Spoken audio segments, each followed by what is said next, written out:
All right. I had to do it. I had to do it because we have our buddy Curtis back. My God. What is happening, everybody? Great to be back. We'll see how much I can put up with them and see how long my next break is. But I'm here 100% ready to roll. Over to you, Mark. And I'm doing all right in Australia, trying to stay awake. It's about 11 o'clock, and we got Evan over in America clacking away as loud as he can as soon as I hit the record button. So that was my mental breakdown. Pro player over there, man. Just put him on 2000 APM. Or a 8-year-old Fortnite builder. Playing on the new Switch 2 keyboard to pair with my Switch 2 mouse. Oh, my God. Anyway, we were welcome back, Curtis, after a long time away. He was messing around, visiting with family, working, and being sick. Evan's just never gone anywhere. He's just been talking Nintendo Switch the entire time you were gone, Curtis. I couldn't get him to shut up. And then Nintendo had to go and announce a Switch 2, and it just gave him more fuel. So unfortunately, Evan will be on the podcast for much longer, probably another decade for the entirety of the Switch 2. So, so without further ado, let's just jump in on a kind of a very brief what we've been playing, and then we'll talk about some other stuff like the Xbox Direct and Switch 2 and whatever else comes up. So, Curtis, I mean, you're the guest of honor since we haven't seen you in like literally a year. I don't know that it's been a year. He's a guest, not even a co-host. He's a guest. Maybe a couple months. What have you been playing? So like you said, I had my wife visiting me here in Bulgaria over Christmas and New Year's.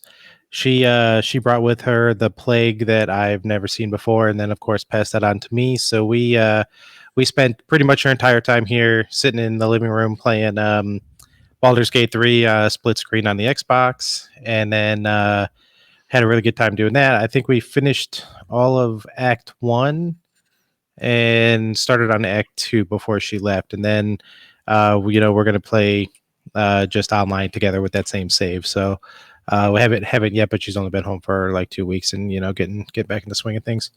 And then cool. It was a good time. And then other than that, I've been playing New World of Turtle on the Xbox. This is a MMO. They relaunched it about 3 months ago to include console access. So they added it's kind of like a relaunch kind of. And then it just included just added in PS5 and then Xbox players to cross play along with the folks on PC. So, but I have a really good time with that. A lot to learn. It's a very deep game in terms of like how to kit yourself out, how to make your build and stuff like that. But been having a good time doing that, and that's nice. Those two games pretty much cover my my last month and a half or so of gaming, I think. Yeah, and I honestly didn't know that it re-released on consoles, but from what I read about the game, a lot of people were saying like this version is what the game should have been back in 2021 when it tried to launch and kind of failed to launch. So the user buzz seems good. Yeah, so actually just a couple of days, like 3 days ago at this point, we just had a new season. So they do seasons just like pretty much every other game these days. The new big controversial thing with this season was they added PvP servers that are seasonal, right? Just like Diablo does. You play the character for the season, and then after that, that server gets wiped. You can transfer that character to another server and keep playing one of them if you want. And so a lot of it's super controversial at the moment, but what happened was, and so everybody is like, "Oh, this is the final nail in the coffin for this game." They somehow or other they screwed up, and they allowed so just like every other MMO, you can pay to do a server transfer, move your character from server A to server B if like your server's dead, or you just want a change of scenery or whatever. Well, obviously that should not be something that you can do on a seasonal PvP server, right? Well, they screwed up, and people were transferring over their characters they've been playing for 3+ years to these brand new fresh start PvP servers, right? And they transfer over. They've got just 1 million gold, so people are transferring over, and so the game itself has a fully funded player economy, right? There's no NPCs that you can like sell stuff to or anything like that. It's all everything you buy and sell all comes from other players through the trading post. Whoa, Right? I gotta stop you there. You're telling me it's like the old Star Wars galaxies? Yes, yeah, exactly like that. Yeah. Yep. Yeah. If you would have just led So- with that in the text, I wouldn't have clowned you. I probably would have downloaded it right away. It's actually been one of my favorite parts of the game for sure. But so people transferred over with these, epic level characters they've been building on, have just a gajillion gold, right? And they just bought the entire trading post out because they could afford it, right? And so like people are going there to buy gear, buy materials to increase your crafting skills and stuff like that. And there's just nothing. Like there's not a single thing in the trading post to buy, right? And then on top of that, since it is a fresh start server, nobody's like at 65 yet, or very few people are at 65 yet with actual good gear. So these guys are just coming through and just rolling through.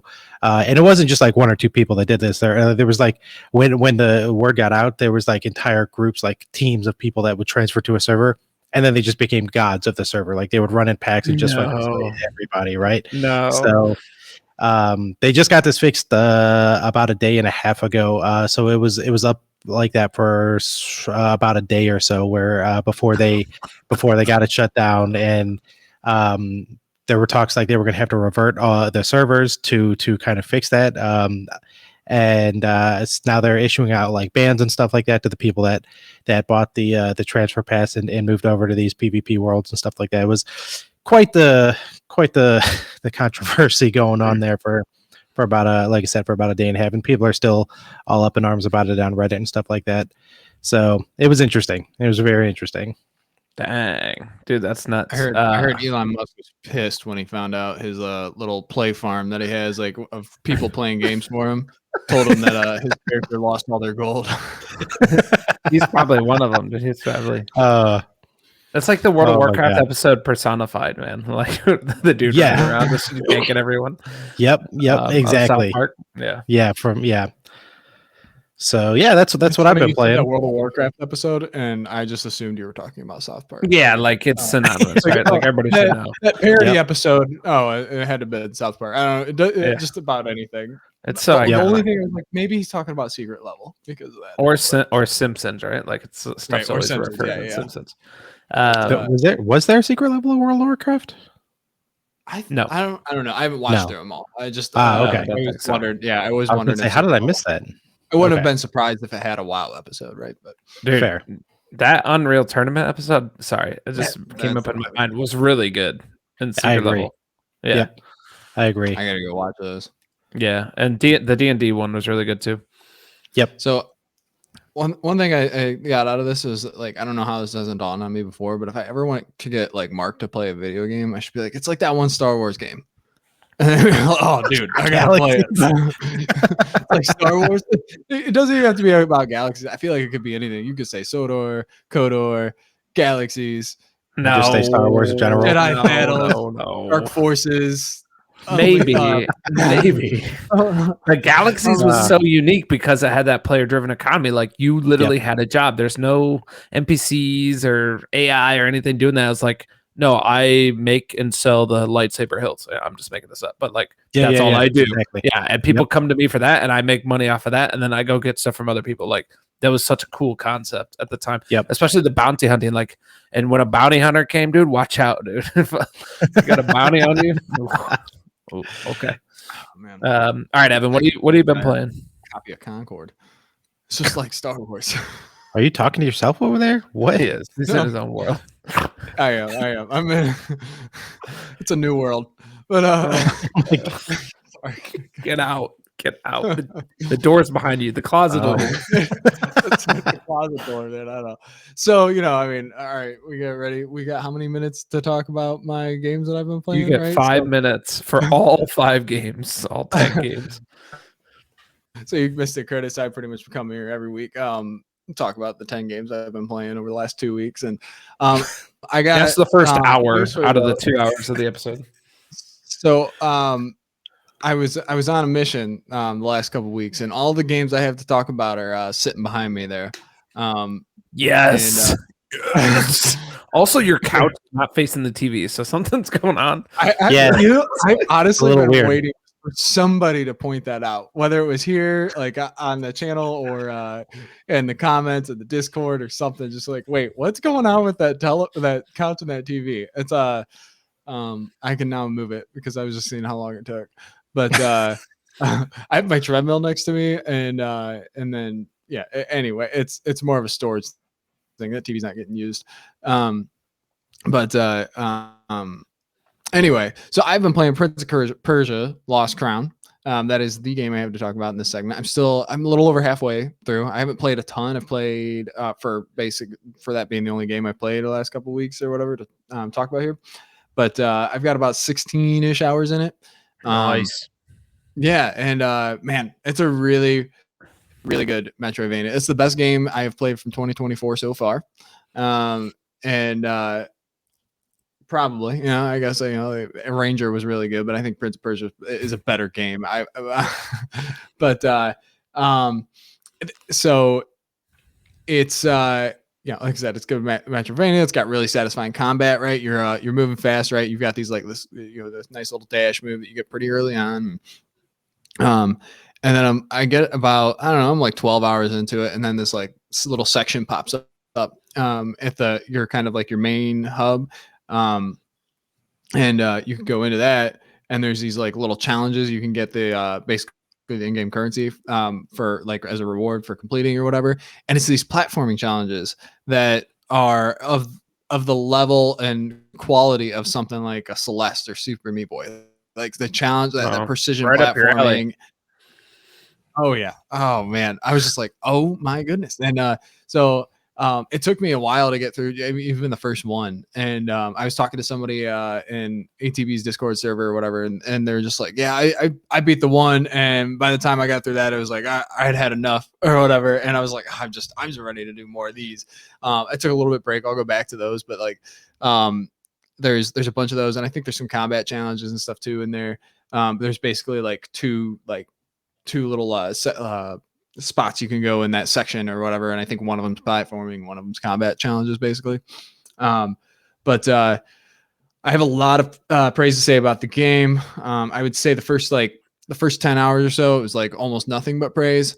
Kind of getting through like the fast travel. I kind of like fast travel being also like where your healing points, right? You have these little trees for like the healing points. It's kind of like the just the sections in Metroidvanias, right? In Hollow Knight, you've got those same things, right? But it's similar to Hollow Knight in the sense of like the fast travel is at near some of those locations, right? But it isn't by all of them.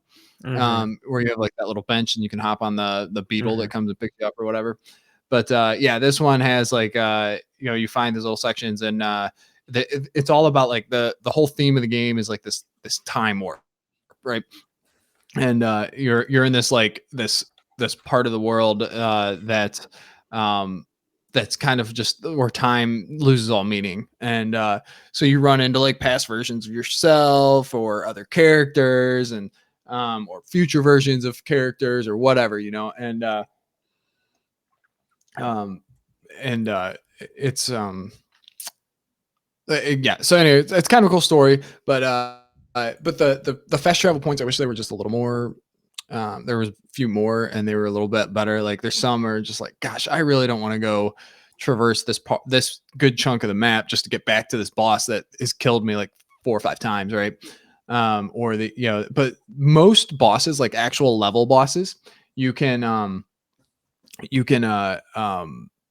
just retry. So that's, at least there's that is a little bit. There's to like go back into it. Yeah, and you just keep. I pulled up a screenshot, by the way, because Curtis might not even know what you're talking about. This game. True. This is not for the viewers' benefit. It's for Curtis. I did know this one. Okay. If you want to, I was gonna say I have a little trailer too and stuff that brought up that I just and I'll share it over here. But no, you're not getting more time for your games. But 4.5 minutes on the first game.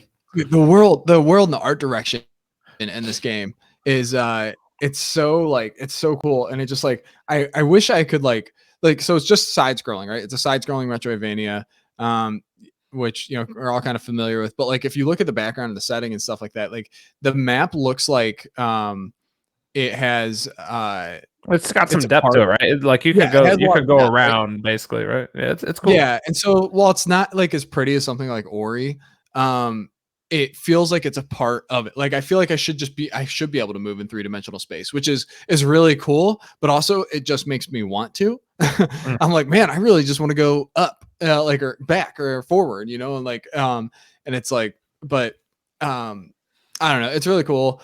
Highly recommend. Very good Metroidvania.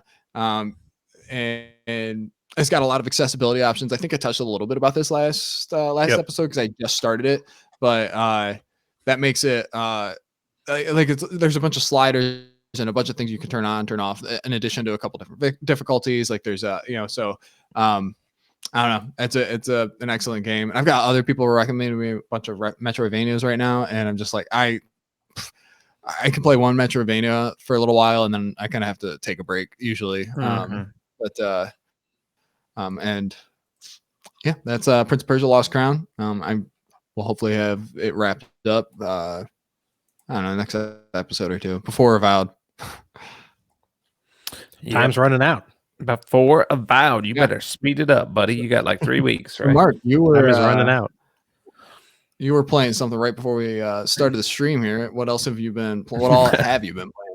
Yeah, I was playing some Doom 2016. So I had that game when it came out, but I never actually finished it for one reason or another. So then I found out that the Bethesda account linking is in there, and it should cross save over to Xbox and Steam.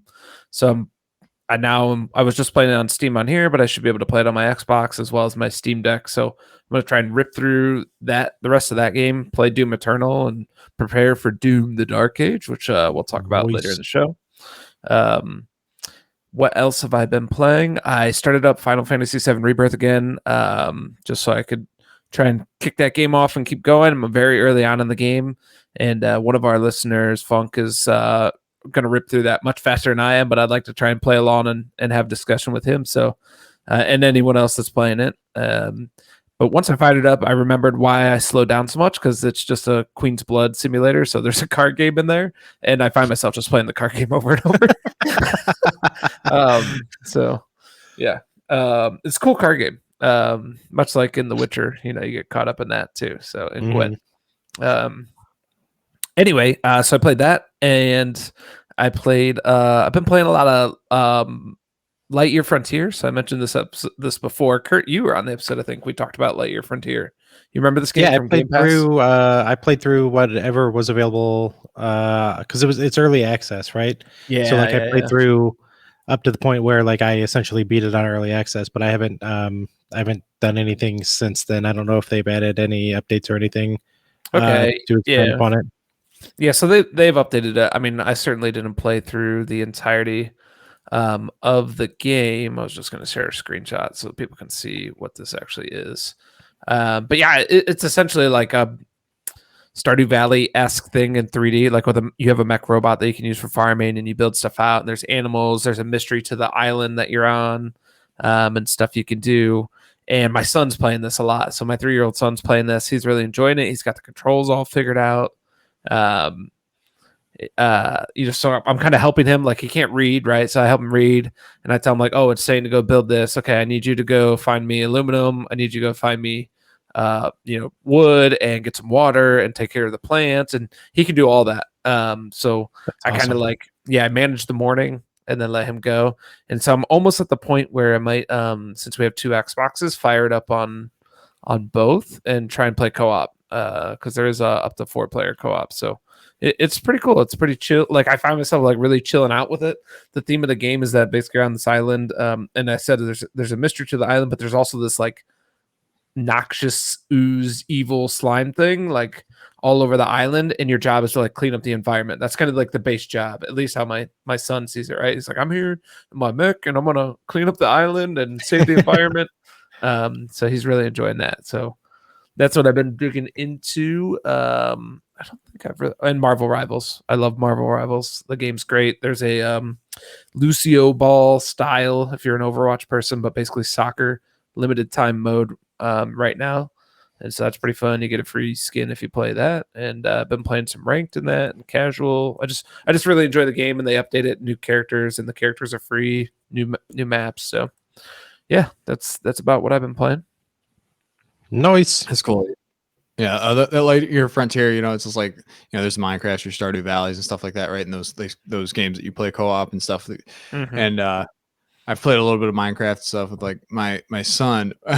It's funny. I look at those games and I was like, like I could get into one of those games with my family and stuff. We could just play a little bit of that. But like my son, like if he plays more than like an hour and a half of video games at any given time, like he just is unhinged the rest of the day, right? So, so I was just like, if I start Stardew Valley or even Minecraft, right, like or any of these types of games, I'm like, I want to play these 5 hours a day for the next 3 weeks, and then just put them down in the exactly, again, right? yeah. And I'm like, I wouldn't. Maybe I'll I'll figure some kind of balance out here or something, but I'm like, I'm not gonna be able to play. This kid's gonna be able to play like 3 hours a week, and I'm just gonna be like, I want to be 30 hours in at this point, 40 hours. Yeah. But it's like, I'm sure like, my wife would probably, I feel like, be the same if we have a game that is objective based. I think Minecraft would be a little rough for her. She hated Animal Crossing when I got her a DS, which I thought like, it's such a cozy casual game. I thought it was like, oh, it'd be perfect for her. She doesn't play a ton of video games. She's like, why am I playing this? Like, what is my goal? And I was just like, oh, she's like, she needs something to beat, she needs something structure. to target, something to work to. Yeah. And so, which I thought was pretty cool. And she liked like, it's a couple games, but yeah, that's what I made. I was like, oh, maybe we'll check this out. Kind of cool. You got little mechs / Stardew Valley / Minecraft, whatever kind of thing, sandbox, whatever game. But yeah, I think I would just run into that same problem where I'm like, all right, I'm ready to dive in and just try hard on this game, and my kid wouldn't be able to play. And then all of a sudden, every time he comes back, the world's just completely different. It's a whole new game for him every single time. You're like, son, just sit and watch. You can sit and watch that. Yeah, I was saying it's either that or I'm just like, I'm totally uninterested myself, because if I'm only playing it, it's like, oh, playing a couple hours a week, like what were we doing here? That's how we play Minecraft, and I can do that at this point. Like, it's just like, all right, I'm just gonna enjoy the fact that I'm playing a video game with my son. I don't need to get sucked into Minecraft. Yeah. But we tried Minecraft and it was just too much. I think like he'll still get on and like play it, but like Minecraft's, there's way more going on in that. Like if you want to actually do it, like you have weapon durability, and if you want to do anything, you got to make multiple pickaxes, and you got to know how to craft the stuff in the box. Like I'm sure there's mods to take care of some of that, and then the creative mode is a little too much, because you're flying around, you got to go through the menu and pick all this different stuff, and like he can switch tools and stuff like that, but he doesn't know the recipes, and so like this is way easier. And it's funny. You spend a lot of time as a supporter, right? Like, because you're like, oh, here, let me make a pickaxe for you. Let me do this, and you're like, you're just kind of like, yeah. I just kind of had to like surrender myself to doing that, and like I said, just kind of like, all right, I'm just gonna do this because he wants to play or whatever, and it's just like, but like I definitely lean toward other games if I'm picking. I'm like, well, let's play something else, but or we'll do like side by side game. Like we were playing Tome side by side, and he's just kind of like, I'll play on the TV so he can kind of watch what I'm doing, and it kind of gives him like just direction to kind of help him progress through the game. But yeah, we did play 3D Mario or 3D World the other day. Man, I hate that game in co-op. I hate it because it's crazy, because you can run all over. We tried to play 4-player co-op, but it was chaos with kids. Yeah. You're like, run all over and jack up the camera, and oh, dude. And it's like, I'm just like, all right, there's this little hidden spot. Like I'm going to go down this warp pipe, to get this little like stuff. And he just can keep moving forward. And it's like, well, he just pulled me forward when I was trying to get that one. I just, I was like, wait. Nope. That's gone. Or, just, there's like some of the stars that you have to get or whatever. They're like little, like you go through a warp pipe into a separate room, and they're like little challenges that it's a challenge you got to do like faster a certain way. You can only do once per life. So like, so if you go through it and you don't get it in the time limit, you can't do it again unless you like die. Right. So, and unless you restart the level or at least from the last checkpoint. And it's like I don't want to do that. Like I don't want to like restart the last checkpoint or use a life up or whatever just so we can go get the star. But like also, it's killing me a little bit to not get all the stars in the level, especially when I know where to like. But yeah, and then like everybody like and also just like the 3D movement to me is like it makes it basically mid game for me as a whole. So even single player, I'm like it's fine. But you know what? I just had an idea is you could do like awesome games done quick, speed run Mario 3D World with kid co-op 100% challenge. And so you got to try and beat this game super fast, but get 100% of the stuff while your kids play. 3 years later.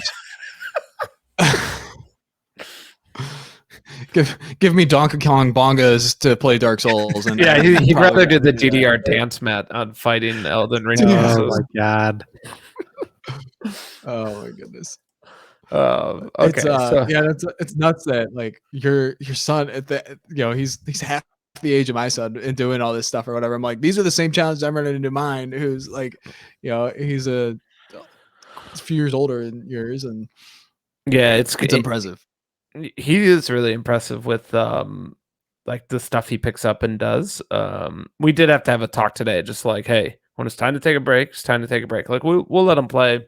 Definitely like more than an hour, depending on like what I'm doing or if I'm playing with him. But he's sometimes has a hard time where he's like, no, I just want to keep playing. I'm like, I do too. I get that, but we need to take a break, either eat, take a nap, go outside, play toys, like, and then we can come back later. So we're working on that a little bit because we've had a couple mental breakdowns. I was like, we had one yesterday. We had one yesterday, and I found out I was like, all right, I need to take this kid out for some one-on-one time. We went out, which we ended up at GameStop, and he ended up playing Switch on the kiosk there. But oh my god, this is the most ridiculous thing I've ever heard. Oh my god, we gotta decompress. We gotta new changes. Drug addict, and you come to a party. Like, same thing at Target. We ended up going to Target, did the same thing. But no, we got his little decaf latte and enjoyed it. And like just kind of that one-on-one time, even with a little bit of the screen time at Target and GameStop. We did all right. But I was like, oh man, maybe that's just what I got to do. If he's gonna play a few hours of video games in a day, I also got to plan on just taking him to Target. He loves getting like a cup of decaf latte or whatever at Starbucks, just feels so grown up or whatever, so but a little one-on-one time out and about, I feel like does a lot. Thank God it's decaf, man. If you got caffeine on accident, you're I make sure I tell you're rolling the dice every time, barista, like no, I make sure I tell the barista like 3 or 4 times it needs to be decaf. It definitely like just make sure it's decaf. And one time they're gonna get annoyed with you, like, yeah, we heard you. Yeah. Guess what? It's caffeinated now, buddy. Dude, I was thinking the same thing. I was like, here's this guy that never leaves a tip. Yeah, all right, pal, here you go. Extra decaf. Love it. Oh man, extra tip with the kids. Listen, I have to deal with them every day. I know that just what it is to deal with them for 10 minutes. Also, my insistence on decaf. I was going to pull up one more thing really quick. Let me pull up this image while it's loading. Share this tab instead. So I did so I went to CanCon this weekend. Some people in the server know that, and I was texting you guys. So CanCon is Canberra convention for board games. So it's kind of like Gen Con in America or Astron Spiel in Europe. And it was really awesome, really good size. I won't dive too much into it because this isn't necessarily a board game show, but I did pick a copy up of this game. So I'm just curious if you guys have heard anything about Dead Cells, the board game. I found a crazy deal on it in the secondhand shop. It was sealed. I think I got it for like $45 or something. Like, I'm pretty sure it's like a $75+ game. I haven't cracked it open yet, but have you guys heard anything about this or no? Yeah, I watched. It was on one of the board game podcasts that I've listened to. I don't remember which one because it was a while ago. The only thing that I remember them saying is like, oh, they did like a really good job of like making the adaptation, but then they're like, I would just rather play the video game version. Yeah. So that was just, like I said, that was just one person's Yeah. the literally only thing that I've heard about it. So for all I know, it could be amazing. Bust it Yeah. out, open it up, give it a try. That was the kind of like So- knee-jerk reaction on Slay the Spire as well. But I was just texting you guys that I looked, and it's in the top 100 on Board Game Geek, and we have people in the Discord server that said they love it. Yeah, people Yeah. love the board game adaptation. Yeah, for sure. That's wild to me. Like, so to me, Slay the Spire seems like that would be the game that just like, why wouldn't I would just want to play this on digital, because it's like, it's just so much, like, it's a streamlined, like, what are you going to do different in Slay the Spire on board as you are in the game? Because the game is just built, like a board game, but it's also like built with things that you can only do in a video game, right? Like with the RNG and different things like that. And like the way that the way that you burn cards and save cards, right? It's like, it feels just like playing a card game, but it's like, you couldn't do this in real life, because you can't like manage a deck. Like it would be a management nightmare for actually managing cards and decks and stuff like that. But Dead Cells to me seems like something that is it's a roguelike action game, right? Where you're like dungeon crawling and stuff like that, where it's like, okay, at least now you have some like you can get a little more creative with it. You can provide a different experience than like I said, then Slay the Spire just seems like something that you're just almost trying to make it as one-to-one as possible. Like what are you going to do different? What is the table, the board game version going to do? That's a whole lot different. Where Dead Cells going to be different, right? So Dead Cells looks really cool. So I am curious to see what your thoughts are on it, because I would be more interested in that. I do, my board game group has been interested in Slay the Spire, but like I said, I'm just like, I'm a little hesitant on it, just because I'm like, I play the video game. I'm okay. I like it. Okay, I don't like it as much as like people that really like Slay the Spire like it, like you, Mark, like me and Curtis. But yeah. So I'm just kind of, I don't know. But I was kind of surprised. But yeah. Interesting. Okay. Yeah, I can see that point. I try not to overanalyze too much and get too like, oh, what does this do for me that doesn't? And maybe I should do that because I buy too many board games. But I love card games in general, and I love Slay the Spire. So I would love to pick this one up, especially knowing it's so highly regarded. But yeah, I'm interested to crack open Dead Cells. One other one I was going to pull up is I text right before the show about this is if you guys had seen or heard anybody that's played The Witcher: The Old World game. Like, this game is, I think, was Kickstarted or something, and it was super expensive. Yeah, it was super expensive, but man, it looked awesome. And I know we have Witcher fans that are viewers of the show and in our Discord server. Shout out to the Discord server. It's always in the comment section of the video. You should join. But this looks sick. Have you guys seen or heard anything about this game? I see. Yeah, this one. Minis. I hear expensive. I see dice, and I'm just like, this has got Curtis's name all over it. This one came out about 2 years ago, I think, is when people started when it came to stores. I don't know how long ago people got their actual Kickstarter copies. But the premise of this one is each person is playing like a Witcher from like the different clans or the different houses or whatever the verbiage for it is. And you're competing essentially to get like the most missions done, and you just kind of like the most points in favor overall. So you can battle each other. From what I remember, I only played a demo of this. I haven't played the full game, but from what I remember, you get missions. You go to try to do the missions, try to slay the monsters, but also in that, then you could also hinder other players by like attacking them and stuff like that. I mean, this was like a table takeover, right? Like there was a big board, tons of stuff going on. And yeah, I asked my wife, she's a much bigger Witcher fan than I am, if she wanted to get it. Because they had it for sale at Gen Con 2 years ago. Okay. And I was like, oh, do you want to get it after demo? And I think we demoed it on the last day. And then at that point, we had already bought so much stuff. She's like, we got enough stuff. We'll get this one later when it goes on sale. But it isn't like another one of those Kickstarters where, they have like like a half dozen different like expansions that you can get to in like the all-in thing, and they all exactly like your picture here had a gajillion different little minis and stuff like that. So yeah.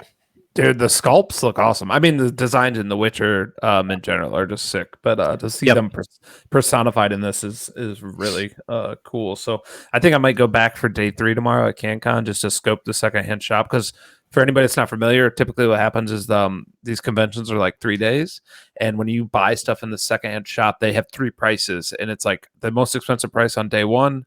If it's still there on day 2, they drop it by maybe $10, $30, whatever the seller decides. And then day 3, it's typically even more. So you usually don't find good stuff on day 3, usually like the really good stuff. But when you're looking at big stuff like this, it could be a significant price drop. But anyway, I was just curious if you guys had seen that, and I knew we had Witcher fans, so we can jump over to the real stuff. There is another Witcher board game coming out. It's actually more of a miniatures game than a board game, but it's done by the same people that make the Cyberpunk Red Combat Zone. They're basically using that same system that the Cyberpunk game does, but in the Witcher universe. They had some promos for it and some display pieces to show you what's to come this past Gen Con, but they didn't have any actual demo or gameplay to show. So if that is kind of your thing, that I think the miniatures game aspect will lend itself better to kind of getting that Witcher feel versus what I remember of the demo of that board game. But to each their own, and we've got another Witcher game coming down the pipe in general, right? So yep. And I think there's a Witcher role-playing game too, like D&D style. Yeah, it's this from the same people. Okay. So the what the heck is their name? Monster Fight Club. They partnered with Talosorian, who is the publisher of the Witcher RPG. Monster Fight Club made minis for that game, and then they have taken those minis and they're adapted them to make the same to make their like miniatures kind of skirmish game. Same thing they did with the Cyberpunk Red RPG. They did the same thing with the miniatures and the partnership with Talosorian. Oh, okay, cool. So they took an old tabletop RPG, made a video game about the tabletop RPG, and then made a tabletop RPG about the video game about the tabletop RPG. Don't forget the books in there. Yeah, man, gotta have the books. I mean, yeah, it's a CDPR's thing, and a show. Huh? Oh yeah, and a show. And a show. We don't talk about anything past the second season. The other thing I saw there was Monster Hunter, the board game, but it was an expansion. But dude, the dragon like miniature, I won't even say miniature, it was massive. Looks sick. I scoped the whole shop because I'm like, let me find the base game if somebody's selling this expansion, but I couldn't find it. Some of these miniatures are starting to look like Mark's Doctor Doom back there. I swear, dude. This one was crazy. The sculpts for that game are pretty wild. Like if I was painting as much as I have been in the last couple of years, I would definitely have gotten it just so that I could paint those models, because they were pretty nuts. Yeah, wait till you see this, dude. Like it's pretty insane. Like the detail and the size and stuff is cool. I need a Acer Nitro Blaze 11 for scale. Oh my god. What's the name of this guy? Rathalos? I think you're right. That's not right. Yeah, check out this one, dude. This is painted. A painted version. Well, that's a different one though. But I know, but I'm just saying, like, this is like the detail on amazing. it. Yeah. So, that's what El Diablos, I think. Yeah, it sounds right. Yeah, I just brought that up too because we were talking about that. 20 minutes, and we're back into it. Or if we come up with a board game podcast. These are all video game based ones, and Monster Hunter Wilds is coming out. True. That's fair. Okay. All right. So we'll pop over to what we're actually going to talk about this time was the Xbox Developer Direct happened, and we got some new looks at games we knew about and a new game that we didn't know about, plus a bonus ad to Game Pass. So do we just want to go left to right here on this, or maybe what were your initial? Let's do this. Curtis, I think, was just like, correct me if I'm wrong, Curtis. You're like, I'm just gonna show up and watch this. Whatever ones I want to watch. You didn't really have any hype or anything for it, probably. And then Evan, I think you and I were getting a little hype for it and wondering, what was going to be in it because they had some mystery game. Is that accurate for both of you? And what were your expectations going in? Yeah, that was exactly what I did. Thankfully, like they put up pretty much like this splash screen of like what they're going to be talking about, and I was like, cool, I want to know about that one. I want to know about that one, and then I skip past all the rest. Yeah. Evan? Yeah, no, I was pretty hyped going into this. I was even considering doing a live stream for a remote play first here, and it was like during work day or whatever. And I was like, I don't want to get bothered during work or whatever. And, so your boss tunes into the live stream. Yeah, I can't reach you on Teams. Let me just comment on here. Here's a $5 tip. Do your job. We need this issue. We need this issue. Can you get back onto Teams? But no, yeah. So no, I was pretty excited. I mean, just seeing, we knew about Doom, South of Midnight, and Expedition 33 being shown in this, and we did not know about as you have on the screenshot here, Ninja Gaiden. But we did, we knew it was just like or we're pretty certain it was going to be some storied Japanese IP, right? Mm-hmm. And based on some of the leaks from like Jez Corden. But yeah, I mean, Doom, Expedition 33 and South of Midnight have had my attention since we've seen them. So I had high expectations going into this one. Okay. Yeah, I did too. Ninja Gaiden was not on my radar. You mentioned kind of like the storied history, Japanese. Yeah, I wasn't sure what to expect. There was a lot of Persona rumors getting thrown around, some other stuff. But I was most hyped in this direct for Expedition 33. Really looking forward to that game, and I wanted to see more about it. Like that game looks incredible. I was most surprised by South of Midnight, and what they showed won me over, because I was that guy at the beginning where I was like, there was a lot of pushback online. People are kind of clowning the game, the animation style, the frame rate. And I was like cautiously optimistic. So I'm like, hey, let's let them cook. Let's see what they can do. And what they showed in this one won me over. It looked great. I thought it was fantastic. And obviously Doom the Dark Age looked great. So we can jump through each of these and talk about them a little bit. Evan, why don't you do dealer's choice? You pick first. Yeah, I mean, I figure we just go through it in order, right? So, nope. They you pick first. Which one? Pick a game. Well, I'm gonna go in order. That's how I'm gonna you pick the first one then. I'm trying to break Evan's brain. He cannot operate outside of going in order on a live stream stuff. He hates it.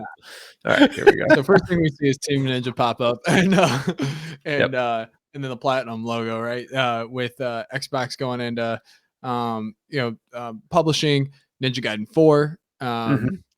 And we got a pretty good look at that, right? I mean, they spent a good chunk of that show, like 20 minutes talking about Ninja Gaiden.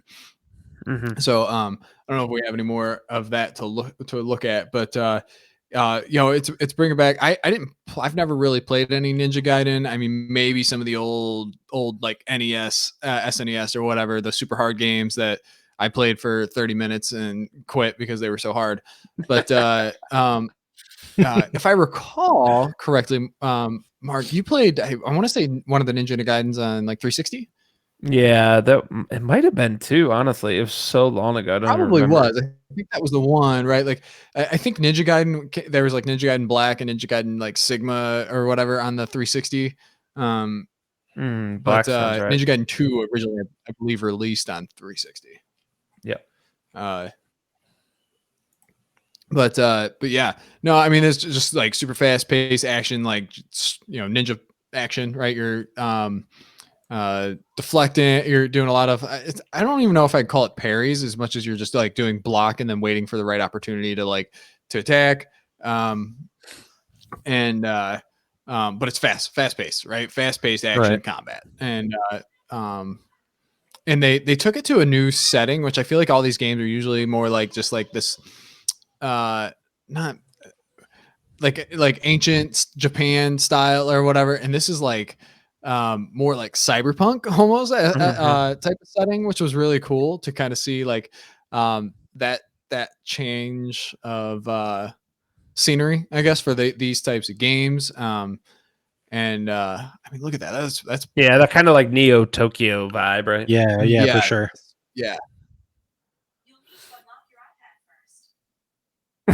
Somebody's got to unlock their iPad. Apparently, Siri thought I was talking to her, so I don't know. But Yeah, man, this looks pretty cool. Thoroughly surprised. It's not like necessarily right up my alley, but no, I mean, I'm gonna go try the other one out on Game Pass and come back to it. Yeah, I mean, it looks beautiful. It looks fun. yeah. 100%. And then you've kind of got like the on rail stuff, which made me think of some like the 3D Sonic like games, I like this, yeah. right here. Yeah. And a little bit of that, which makes sense, right? Fast moving action type of stuff, and you've got like wall running and stuff. So I mean, very ninja type stuff. And you mentioned the one on Game Pass, so they also at the tail end of this brought up a second game, right? So Ninja Gaiden 2 Black just was a shadow drop on a Game Pass, and then other like PlayStation and PC. And so I mentioned that Prince of Persia was kind of like the only game I had to talk about and what we've been playing, but I also downloaded Ninja Gaiden 2 Black, and I have put a few hours into that. Dang, look at this guy. She's shadow dropping his own games he played. Right? What? So I have never, like I said, I've never really played, and these aren't necessarily the style of games I go for, right? This like action genre is not generally like the top. It's not that I averse to playing some action games or whatever, but usually I need something a little more into it. But I will say like the controls with the camera, it's a lot to get used to. I'm starting to get a little bit used to it now, but it's just like I lose track of like which ninja I am versus the ones I'm fighting, and like the camera angle is constantly like in front of you, behind you, around you, to the side of you, and all this stuff, and you're just trying to do these moves and like go in certain directions, and it's like all of a sudden I'm like going in the opposite direction because I think I'm behind me or whatever, and it's like and there's a decent way to like just kind of like I think it makes me think of Z triggering on the N64, how you'd always like to get the camera to go behind you. There's, if you hit RB on the Xbox controller, it'll focus your the camera behind your character, from the third person perspective. But is there any upscaling or anything on that since they added it to Game Pass, or is it just literally just they threw up the 360 port version? No, Ninja Gaiden 2 Black is a brand new game. They've remade the game in Unreal 5.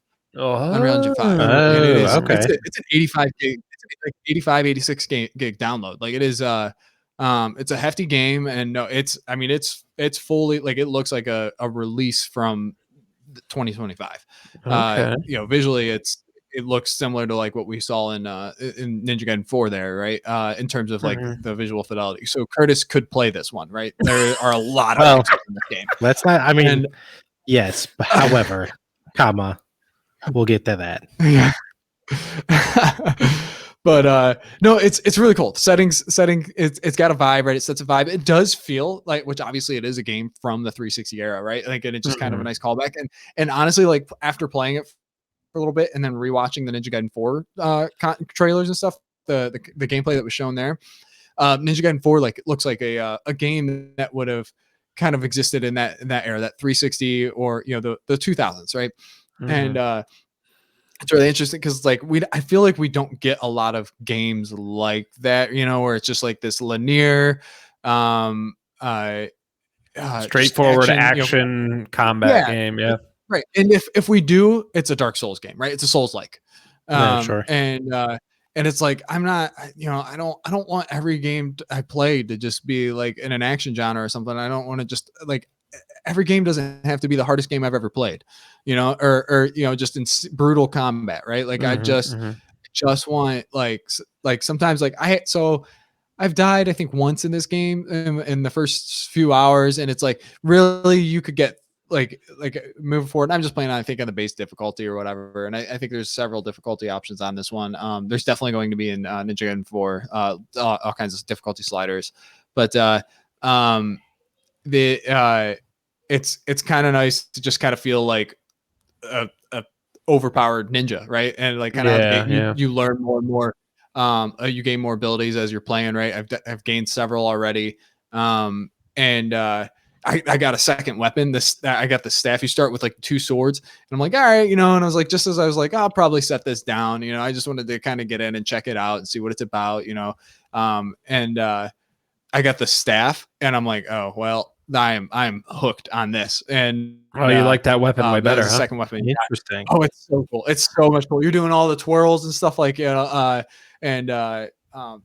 feels so like you're spinning the thing or whatever, and the launches and stuff are just a lot more satisfying. I don't know, for me, I really resonated with that staff a lot more than I did the dual swords. And yeah, so I will at least hold on to this a little, keep playing this a little bit longer. So yeah, I mean, it has me excited to see what Ninja Gaiden 4 is, especially in that new setting, right? And it looks sick. oh yeah, I like there's some pretty cool little, like, it's not obviously, like I said, it's very linear, but there's still like hidden things to find. And in that classic 360 era style, right? Yes, exactly that. Yeah. I really hope that sticks with Ninja Gaiden 4. Just because, like I said, just kind of it's almost this callback to an era where it's just like we don't get games that really feel like this anymore. And I hope Ninja Gaiden 4 does, after it's, Ninja Gaiden has had quite a hiatus. I think it's been a decade since we've seen a Ninja Gaiden game. Yeah. Curtis, are you going to play either of these Ninja Gaiden games? No, probably not. So back they came out with, I think, just straight Ninja Gaiden on the original Xbox, right? Played it then, got that one, and I just hated it. I didn't like the movement. I didn't like the combat. I didn't like all the freaking combos. Like, what I vividly remember is like some of the enemies would like throw like explosive little like darts at you or whatever. They would stick on you. You'd have to do like this little combo to like get them to fall off before they explode, right? And so like I'd be running around trying to like attack people, and then all of a sudden I got like, I'm just stuck. Yeah, that's it right there. I'm just stuck there trying to get this freaking little sticky bomb off of me, and then I just hated it. I didn't like anything about it. Yeah. I think I beat the first boss, and then I was like, I'm good, and I traded it in. I don't think you were 16 plus at the time, sir. Well, I mean, I didn't buy it. Actually, I do vividly remember. He was in America. My grandma went to pick it up from me, and I just remember being so angry because, and they may still do it, but back in the day, for GameStop, you pre-ordered a game, right? You go to pick it up, and then they always be like, well, we got the Prime official guide here, 15% off if you already pre-ordered it. You might as well. It's the greatest deal. You're definitely going to need it, right? And we all know, like, yeah, okay, guy, I have the internet. I can just Google it. But my grandma, she went to pick it up for me, right? She doesn't know any better. She's like, "Oh, that sounds like a great deal." And so when I like went I went over there for the weekend after it came out or whatever, and she gave it to me. She's like, "Oh, they had a really good deal for the magazine too, so I got it for you." And I was like, "Oh, thank you so much. I really appreciate it." But like inside, I was just so angry at like that GameStop guy for like ripping my grandma off. I was like, "You son of a bitch. I'm going to use this as toilet paper tonight." Grandmas and 8-year-olds, right? That's who they prey on. Yeah, exactly. Nothing in between. You're like, yeah, I gotta. You're like, Grandma, I'm gonna show you GameFAQs.com. Do not buy a guide. I still have that. I still have that guide. I just can't like bring myself to get rid of it. I don't have the game or anything, but I still have that guide like somewhere. I'm gonna be real with you. I do love a good guide for certain game, right? I don't want it for every game, but like some of the games that I love, like a Zelda game or as like a collector's kind of thing. Yeah, just really because like you get a little more than just a guide to play through the game out of those, right? You get a little more like behind the curtain, peek of the game and stuff like that usually. And I had Pokemon Red before I had really the level of internet access we have today, back in 1998 or whatever it was, 99. That I wore through the pages on my Pokemon Gen 1 guide and just Absolutely. read like all the Same stats thing on on the level, gold like, and silver. learning the movesets. Yeah. Oh man. So yeah, I got my son has like this book on like it has every Pokemon in it, and he just like I'm pretty sure he's gonna do the same thing with this book, right? He's just gonna That's cool. just wear the pages through. But yeah. Okay, I got two things really quick. So one, you just gave me this thought because of the Pokemon thing, and you're reading through all the stats and about them and stuff. Have you seen that guy on Instagram? He's like a workout dude, and he does he tests out lifting the same weight as Pokemon that Ash like lifts or people in the show lift. It's hilarious. So be like Pikachu is listed as like 10 kilograms, so he goes and lifts 10 kilograms. Like okay, and then like I don't know, some crazy one they said they lifted, and then you look in the guide and it's like 250 pounds, and he goes to lift it, and he's like, there's no way. It's great, the stuff he does. And my second thought is, do you remember me bringing this guide to school? I don't know if you did or not. I would bring this guide to school. I took it from my parents and I brought it to elementary school, and I would look through it. We would play like cops versus zombies. I don't know if you remember this, but I vividly remember it. I have no recollection, but that's not. incredible. I probably should not have had this at school at the age of 6 and 7. I thought the story was going to go, oh, they took it away and they would never give it back. No. I mean, it was the 90s. They didn't care, right? Like the 80s, 90s. But yeah, I had this on the playground. And then also that brings up another memory, Pokemon playground. Blake, our good friend Blake and his mom dropping off the Fire Brush Pokemon Gen 1 starter deck with Charizard in it for his birthday to school. She brought it to school. That was like, it's like getting dropped off in a limo at school. She came and hand delivered that. I mean, who does that, right? Like, let him unwrap it or at the birthday party. VIP delivery. That's Amazon Prime before it was out. Dude, before it was Prime. She's like, yeah, I know he's in algebra right now, but actually we got this right here. So we're going to have to just shut the hell up about that. OGTs, SATs, ACTs, another time. This is incredible. A Charizard. And little did we know, we should have saved that card. Oh man, that's amazing. Yeah, that's good. There was this these parents and their little kid that was like, this kid was probably six years old or whatever, and he's looking for a game in the Switch section. Was at GameStop yesterday, and his dad's just kind of scanning the games, and he's like,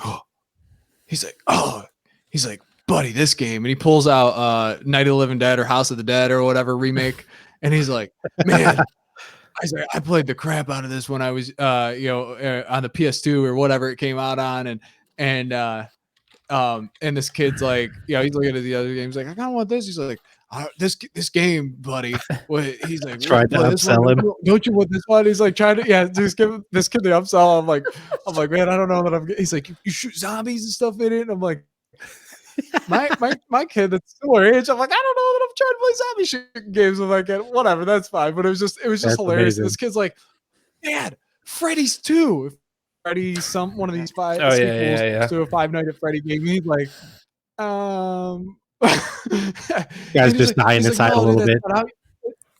It's not out yet. It's for pre-order. It's coming soon. It says pre-order today. It's coming soon. He's like, it says today.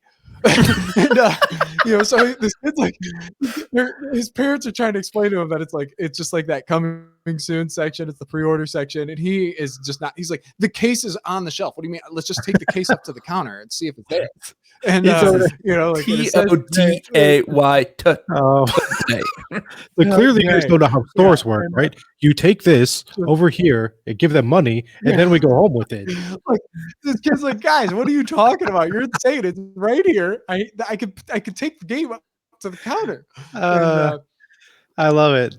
But by the time they left, I did hear him like, aren't you glad we pre-ordered that game for you, buddy? He's like, you'll get it soon, but not today. And walking out was funny. But he walks over to the PlayStation section though, and he's like, Dad, they have it on PlayStation. I don't know if it's the same one or if it's like, like a later release on Switch. But he's like, Dad's like, man, I'm not getting that game for the PlayStation, kid. And I'm just sitting there thinking, I was like, Dad, like PlayStation 5 is Dad's console, right? Like, and he's like, we ain't putting You that got crap on my standards on the system. PlayStation, Like, okay? kid And then they didn't have upsell them on the PlayStation Portal. They're like, "Sir, we had this PlayStation Portal. It's 5% off with the rewards card if you join for $50 a year." But oh man, so yeah, you gave me that. Resident Evil made me think of that. I was just like, just too young to be having that or whatever, and then like it led to this whole story. It was just hilarious. But I will pull up South of Midnight if we want to do that. I need to refill my water, otherwise I'm gonna be choking up here in a second. So I'll let this roll while you guys kick this off. I think Kurt, you said you skipped this one.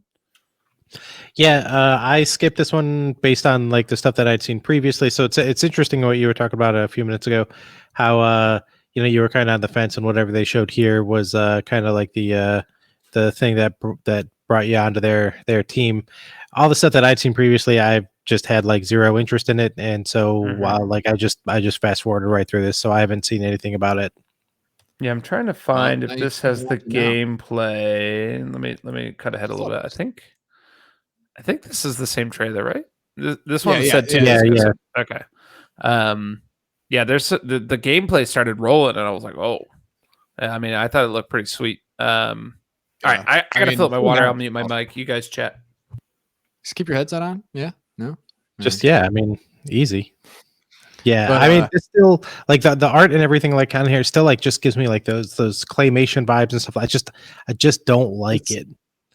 It's stop motion inspired, right?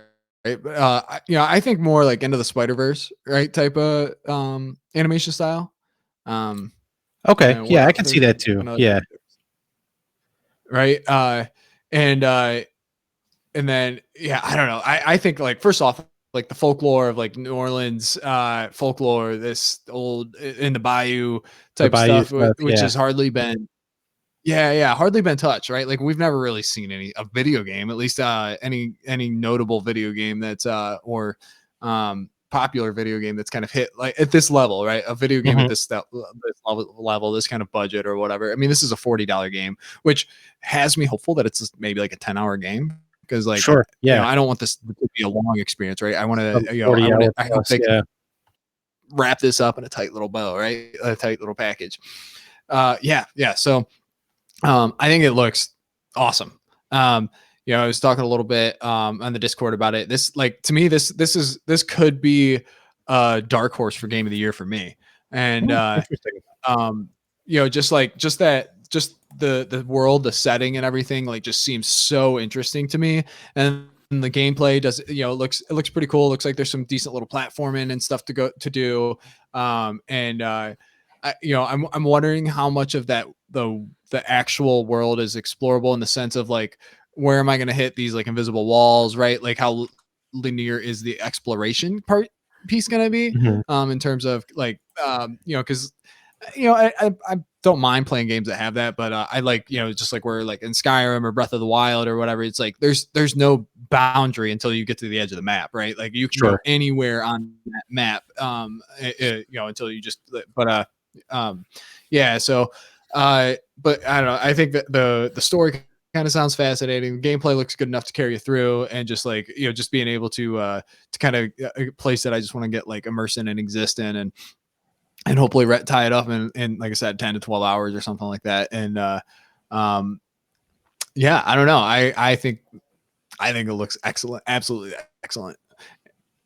Yeah, I think you're right. It's definitely like a setting that I literally know nothing about, right? Like I don't know anything about like folklore, like bayou folklore or anything like that. So it's definitely nothing I've seen in a video game, let alone any kind of like show or movie that I would have watched previously. So I mean, I'm not saying that it's not going to be great. I just from what I've seen so far, it didn't really look like it's up my alley. But style, I mean, I'm not saying that I definitely like won't give it a try.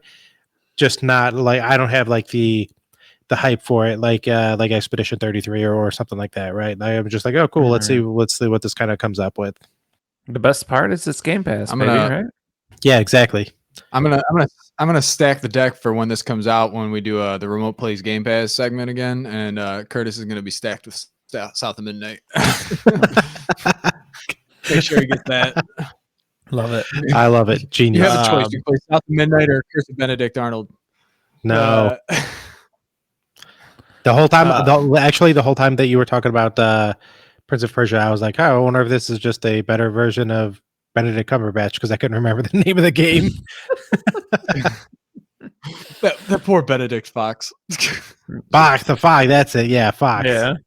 I'm with Curtis on the point of like I haven't seen a game like this, and maybe it's that I'm not necessarily looking for a game like this setting and stuff. So I'm always down for companies and developers that want to tell a story and they try and do something a little new, and they might fall on their face, or maybe it's a mediocre game, but I appreciate that versus like, in games and movies now it's like remake, remaster, sequel. Exactly. And it's like, so you got to give them props for going after something a little bit different here, and hopefully it pans out for them. I'm definitely going to try it. I think it looks cool. My wife was super interested in the story, so she's not a huge gamer, but she's a watcher, right? She sits on the couch, messes on her phone, and watches me play. And if something has a good story, like she really liked like The Last of Us, and this is something that I could see her watching. So this is another one of those games that, like, for me, that like with the Xbox strategy, and the Game Pass push, and like just like doing what they can to bring stuff to where you don't have to bring a big AAA, right? The games can take risks is kind of the intent of the strategy, is like, or that Phil Spencer says, right? Is the developers are allowed to take the risk and be creative, because there's less reliance on any one release than it is when in the traditional format, right? Of just like release a game, sell it. You want to sell as many copies as you can possibly sell.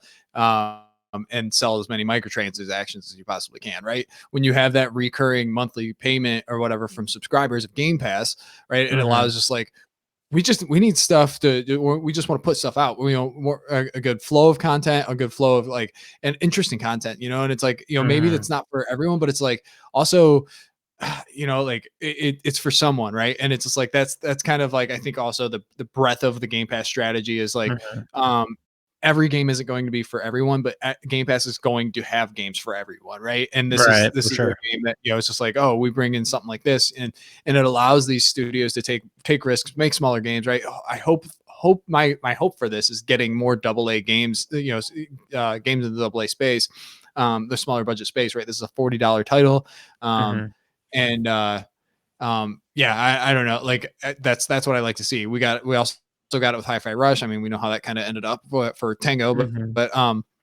I think that's, it might be a little bit different situation for Compulsion. We'll see. I would agree.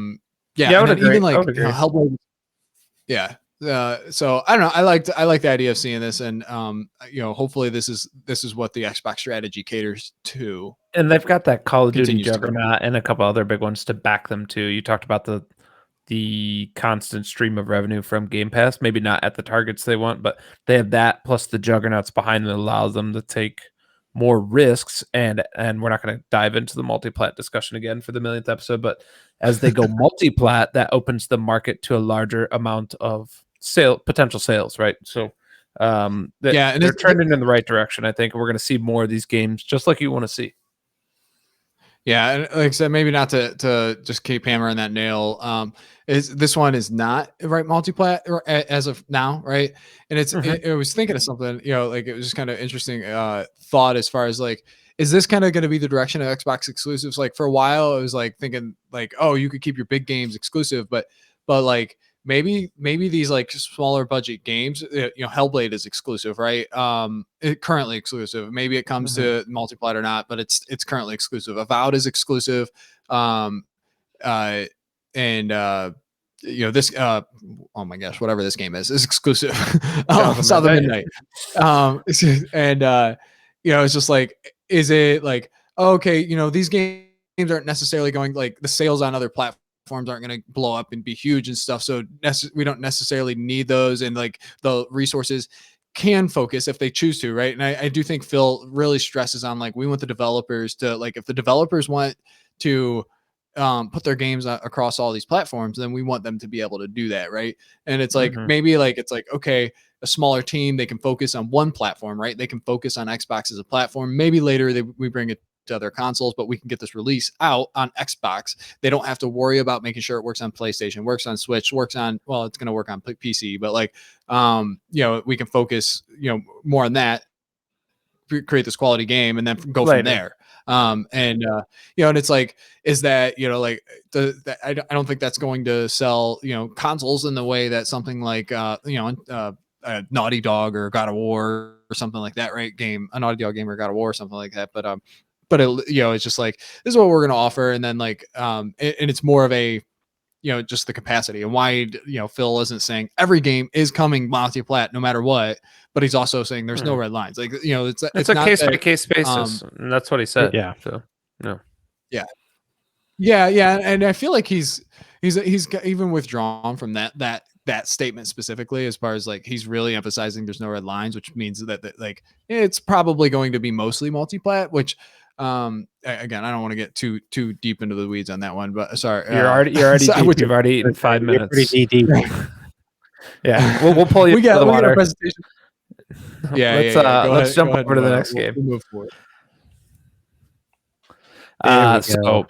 we'll let I think we're all excited about this, but we'll let Curtis talk about this first, just as we're going through the trailers. So Clair Obscur Expedition 33 JRPG style game, supposed to be tight package, 30-ish hours, I think. So you're not looking at that Persona style where it's like 100 hours. Curtis, what are you thinking about this game, and when you saw more of this game in this trailer? Yeah, the trailer looked awesome. Like, I love the you know, the kind of behind the scenes look with the developers and stuff like that. I'm super curious to actually try out like, when this first came out and we were talking about it, I was so excited because it was going to be like this turn-based style game, right? And they which, I mean, is not really done anymore for the most part, and like that's definitely one of my favorite combat styles, right? And so then they're talking about how like it's this turn-based style, but it's like this like interactive turn-based style where like you like do like some extra button presses and stuff like that in the middle of the combat to like proc bonuses or bonus damage and stuff like that. So I was kind of a little disappointed when I heard that. I don't know why. Like, maybe just because I'm old and my reflexes are slow, so I'm like, oh, I'm never going to hit that or whatever. But it didn't tamper any excitement that I had for this game. It still looks beautiful. I have so many questions about the story. Like, one is like, where did this paintress come from, right? And there's those all of a sudden start committing genocide against people who are X amount of years old, right? Like, it's just something that I've never like heard of before. And then what keeps happening to all the parties that they sent to assassinate her or him or it or whatever. And then on top of that, it just looks I mean, all of the combat footage and stuff that you're seeing in here just is just all looks gorgeous, and it's all largely in game, right? Like, it's not like cinematic stuff. Like, and so yeah, I'm so excited for this one, and I really hope it doesn't suck. Honestly, I really do, because my April, May, possibly June hinges on it, because it just looks great, and I'm so intrigued by so many different things about it. Yeah, for sure. I mean, the artwork, the design, and just the graphical performance, at least we hope, looks incredible. The timing thing, I'm kind of with you, man. That's you know, what, I don't know if it was first introduced by Mario RPG, but I know that's what a lot of people cite. And then that was in Sea of Stars, which Evan loves. I had struggled with that aspect of it, and maybe it was some of the timing stuff.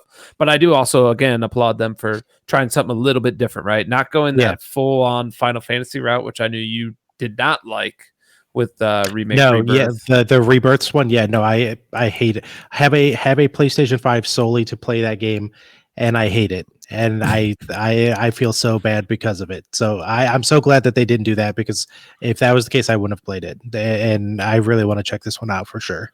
Yeah, so hopefully it is just that, like, you know, procking some extra stuff, not the actual like running around type thing, the ATB style action turn battle system or action turn-based Whatever battle they system. call it. Yeah, so this game looks incredible. Before I pitch it over to Evan, I'm super excited about this. I'm off the heels of Metaphor ReFantazio. I love that game. I felt it was too long. Like it went on like an extra 10 to 15 hours too long. So to get something in a tight package like this with a story that I hope pays off, it's everything you said. Like I have so many questions. Like I'm locked in. Like please let the writing and the story be good. And if the gameplay is even just like a mediocre RPG, I'm cool with it because that is so Agreed. critical in a JRPG is to have those good characters and writing and story. So I think it's based off of a book or something, but maybe a French one or something like that. But yeah, I'm super excited. Evan, what are you excited about this one?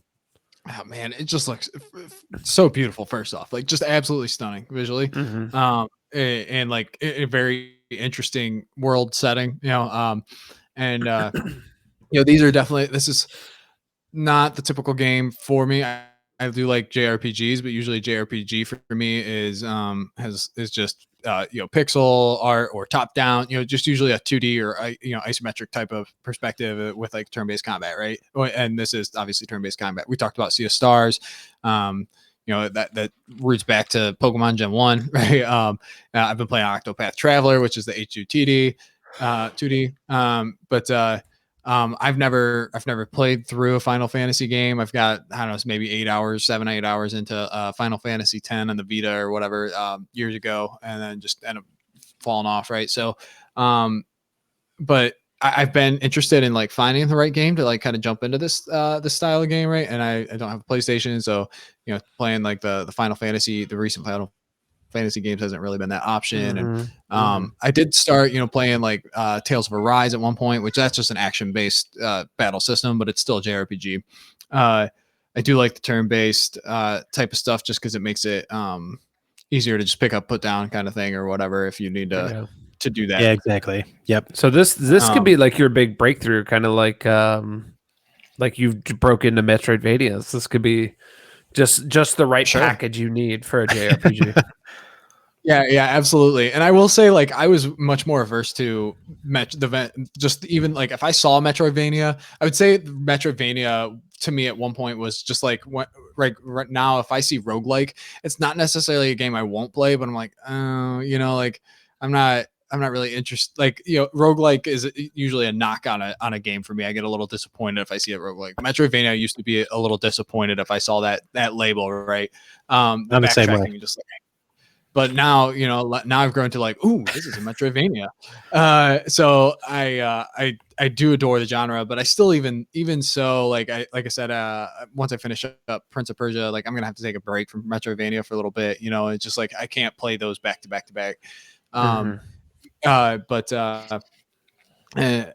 this one, like 3D JRPG has never been like, oh, that's disappointing. Like, I mean, maybe 10 years ago, 15 years ago, but like for the last 5 or so years, it's like, that's not been anything that I've been like, oh, I definitely don't want to play. That's not my style of game. I just haven't, right? Like I never really owned PlayStation, which is where I think a lot of these games, this genre shined. Yeah, typically. So like, yeah, so I think that's probably a large part of that, right?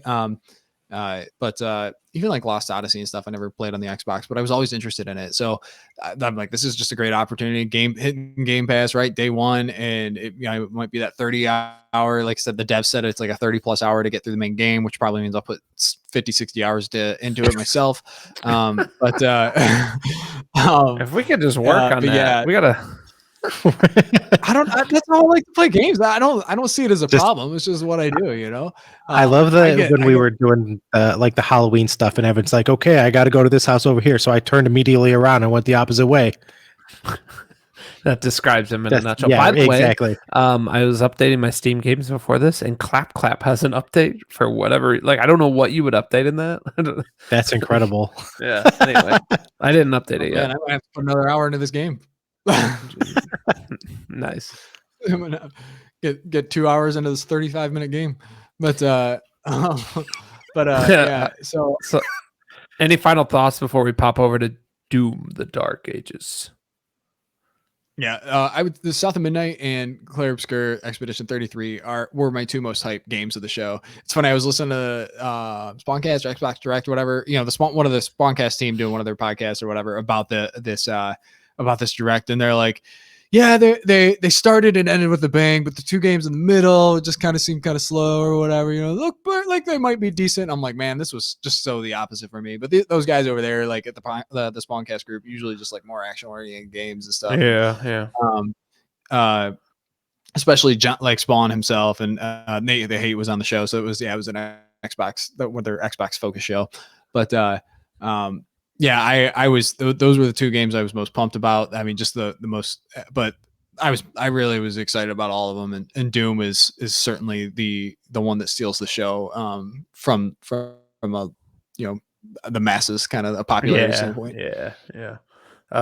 Just running through dates really quick before I play this trailer. April 8th, South of Midnight. April 24th, Expedition 33. May 15th, Doom Dark Ages. So I mean, they're just firing on all cylinders right here. So yeah. Anyway, Doom the Dark Ages, prequel to Doom 2016. I mean, this thing looks absolutely metal.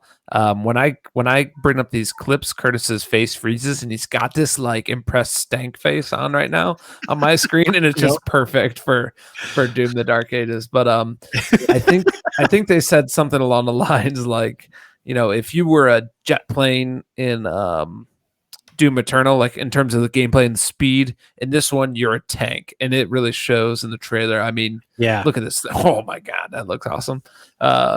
You're just shredding, right? So what did you guys think of this trailer?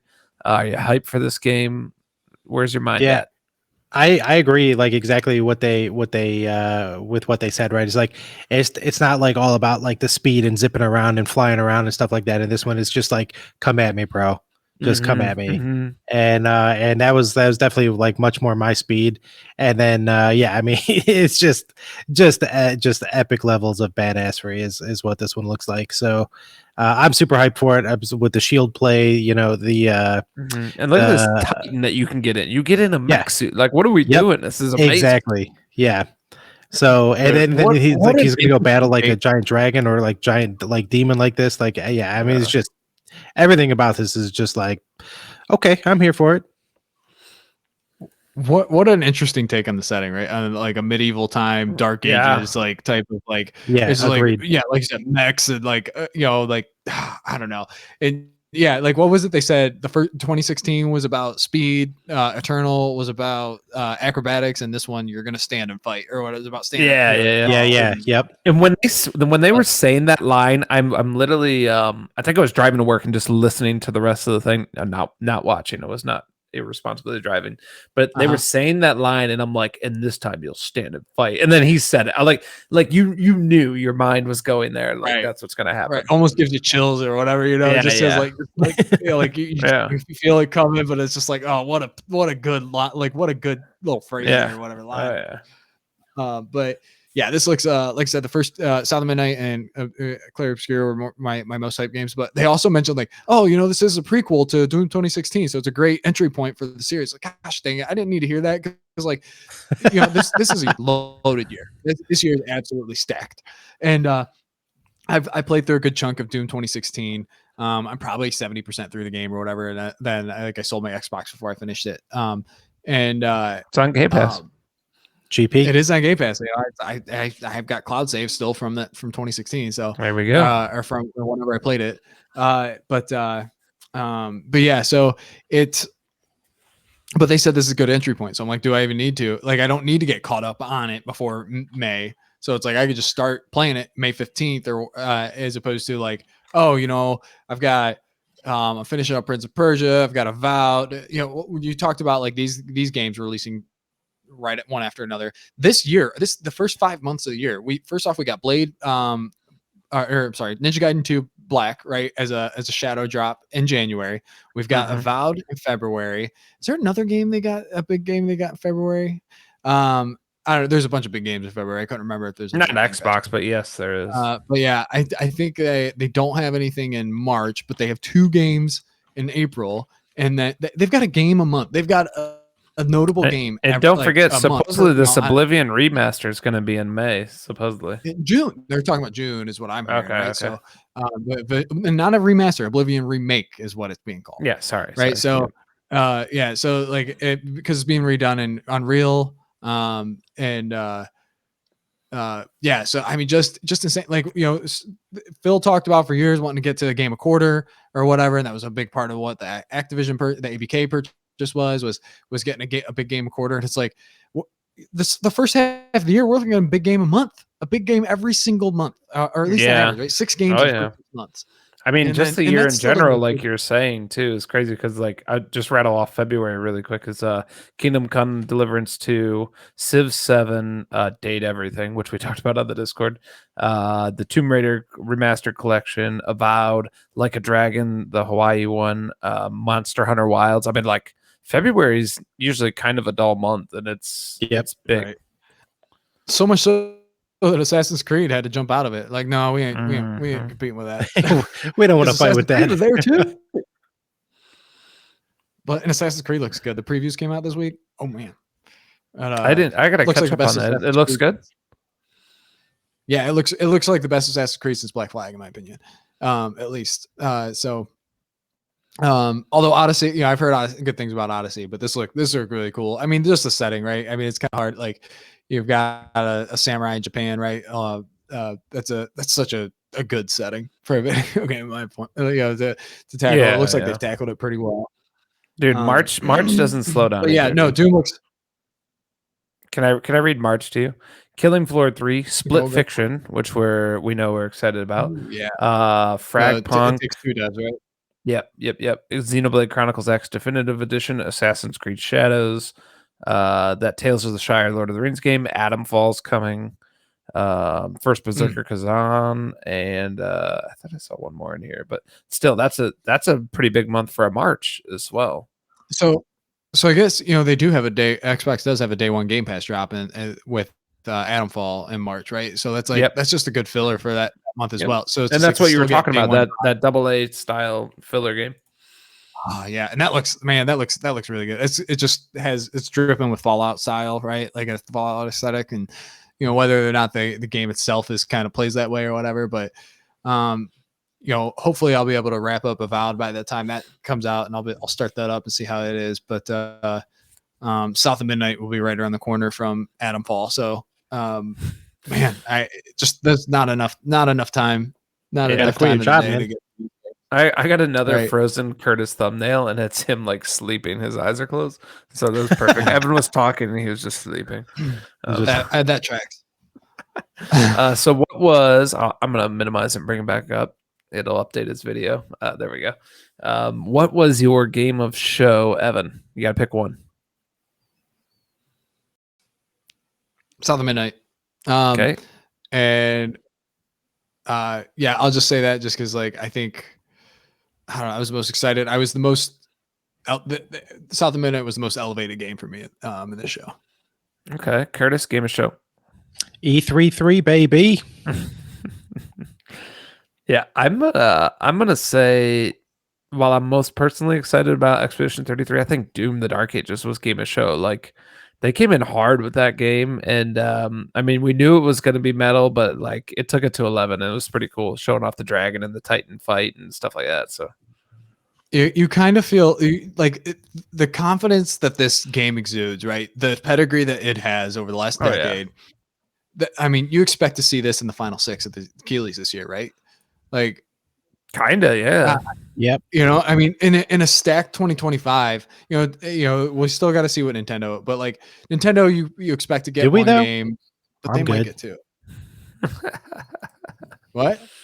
I said, do we though? Do we really have to see? I'm good. I gotta say, Keely's got to see. They love their Nintendo game or 2. The last time Nintendo launched a console, they had 2 games in that final. Was it still 5 games at that point? So they had Mario Odyssey and Breath of the Wild in the conversation. So just saying, we got Metroid Prime Beyond. Just saying. That's got a good chance. And then then we got Mario Kart 9. Mario Kart 9, 10, Infinity. But Yeah, but so I will say I I kind of expect to see at least we might see 4 games out of that direct at least show up in the awards. And I think South of Midnight, I think South of Midnight comes away with best art direction. That's my I could see that. I could It's see so that vastly easily. different. Yeah. It's so I could definitely see that. But I think that that shows up for that one at least, right? And maybe it shows up in another genre to be determined. But already you can see that that's like direction is, like I said, it's striking, it's unique. And then I think there's probably a good chance we see Blade 4 in or gosh, I keep calling it Blade, Ninja Gaiden 4 in best action game, right? Best JRPG or best RPG. You're looking at Clair Obscur. Although Xbox is going to be competing with itself in the best RPG in terms of we got Avowed, Outer Worlds, Fable, Clair Obscur. Well, I mean Clair, it's Expedition 33 is not Xbox. I don't know if it's not Xbox published, is it? No. But it's it definitely is. They're doing a good job at like tying that Xbox brand on that game because like putting it in the direct like this, and that's where we've seen it. We first saw it in Showcase. It's on Game Pass, right? So, but You're yeah, telling and me then Oblivion RPGs, Remake what doesn't else? win Oblivion Remake doesn't win RPG of the year? Well, that's another one. That's another one Xbox is competing with itself on. It's got I mean, there's four games at least that are going to be from Xbox publish that are going to be in that conversation. And then Clair Obscur Expedition 3 is just another game that's like day one Game Pass game that we're looking at that'll be at least in the conversation, which is just wild to me that something like Avowed and Clair Obscur Expedition 33 are in the same and Fable, like all 3 of those games are in the same conversation because they're RPGs. Like, it's like Expedition 33 is a very different game, right? Than what we're getting with, and then it's like, which is also going to be in the same conversation as like Baldur's Gate, which obviously isn't there this year, but it's just like all those are RPGs, and it's just it's just interesting to me. Like when you see something like Sea of Stars, it could be in the same category as Elder Scrolls 6. It's like, well, they feel a little bit different. Yeah, but RPG almost RPG needs almost like three of its own categories, right? You need CRPG, Western RPG, and JRPG. We're an hour and a half in, so our goal is always to get to an hour and a half, but we did want to talk about one more thing. It's just a little bit of the Switch 2. Curtis, you have to stay. I'm not allowing you to leave. Can you just put over that me sleeping image? Just good to go. It's close. You look kind of tired. Yeah. Curtis, are you tracking anything about the Switch 2 at all? The only thing that I've even looked at about the Switch 2 was your reaction video to the trailer, and then that is all I saw. That is the only reason I watched that is because I wanted to see what you thought about it. Yeah. I probably felt like you, like I was summoning your energy in that video because it was a little bit of a letdown of a trailer. But to catch you up to speed, Switch 2, Nintendo, play it safe mostly. Hey, we have a great thing going. Let's just upgrade it and make it better. Maybe add a couple new things. So we still have the mystery button below the home button there.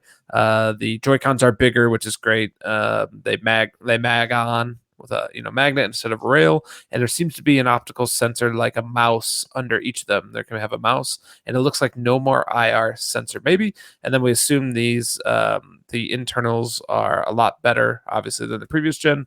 Potential upscaling like Xbox One, PS4 level, rumors about up to PS4 Pro level. We don't entirely know yet, and we're going to find more about this stuff on April 2nd. Is that right, Evan?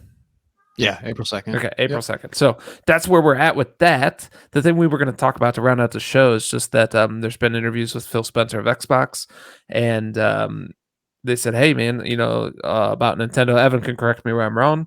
Switch 2's coming. He's like, hey, I already congratulated the president over there at Nintendo. Like, we're really looking forward to getting our games on the Switch 2. So, did I miss anything there, Evan? Well, one thing I would like Man, people are saying that like, oh, it's just a straight up upgrade, and they're like, it's not an exciting. It's all we've seen so far, right? Yeah, Nintendo yeah. revealed a whole lot more in their presentation than they did in their initial trailer for the Switch. And I'm not certain. I mean, dude, they're gonna do wacky things with that mouse. First off, and then if both of the Joy-Con have mouse functionality into it, it's like, what are they gonna do with dual mouse functionality, right? Like you're gonna be dual wielding mice in tabletop mode, right? And that's. I saw somebody talk about like using it as a to play like air hockey, right? And it's like the pack-in style game that they're gonna have at launch. Is gonna have an air hockey game, right? That you play that 8-inch tablet on the table, and you're playing some kind of air hockey. You're doing some kind of there's so many.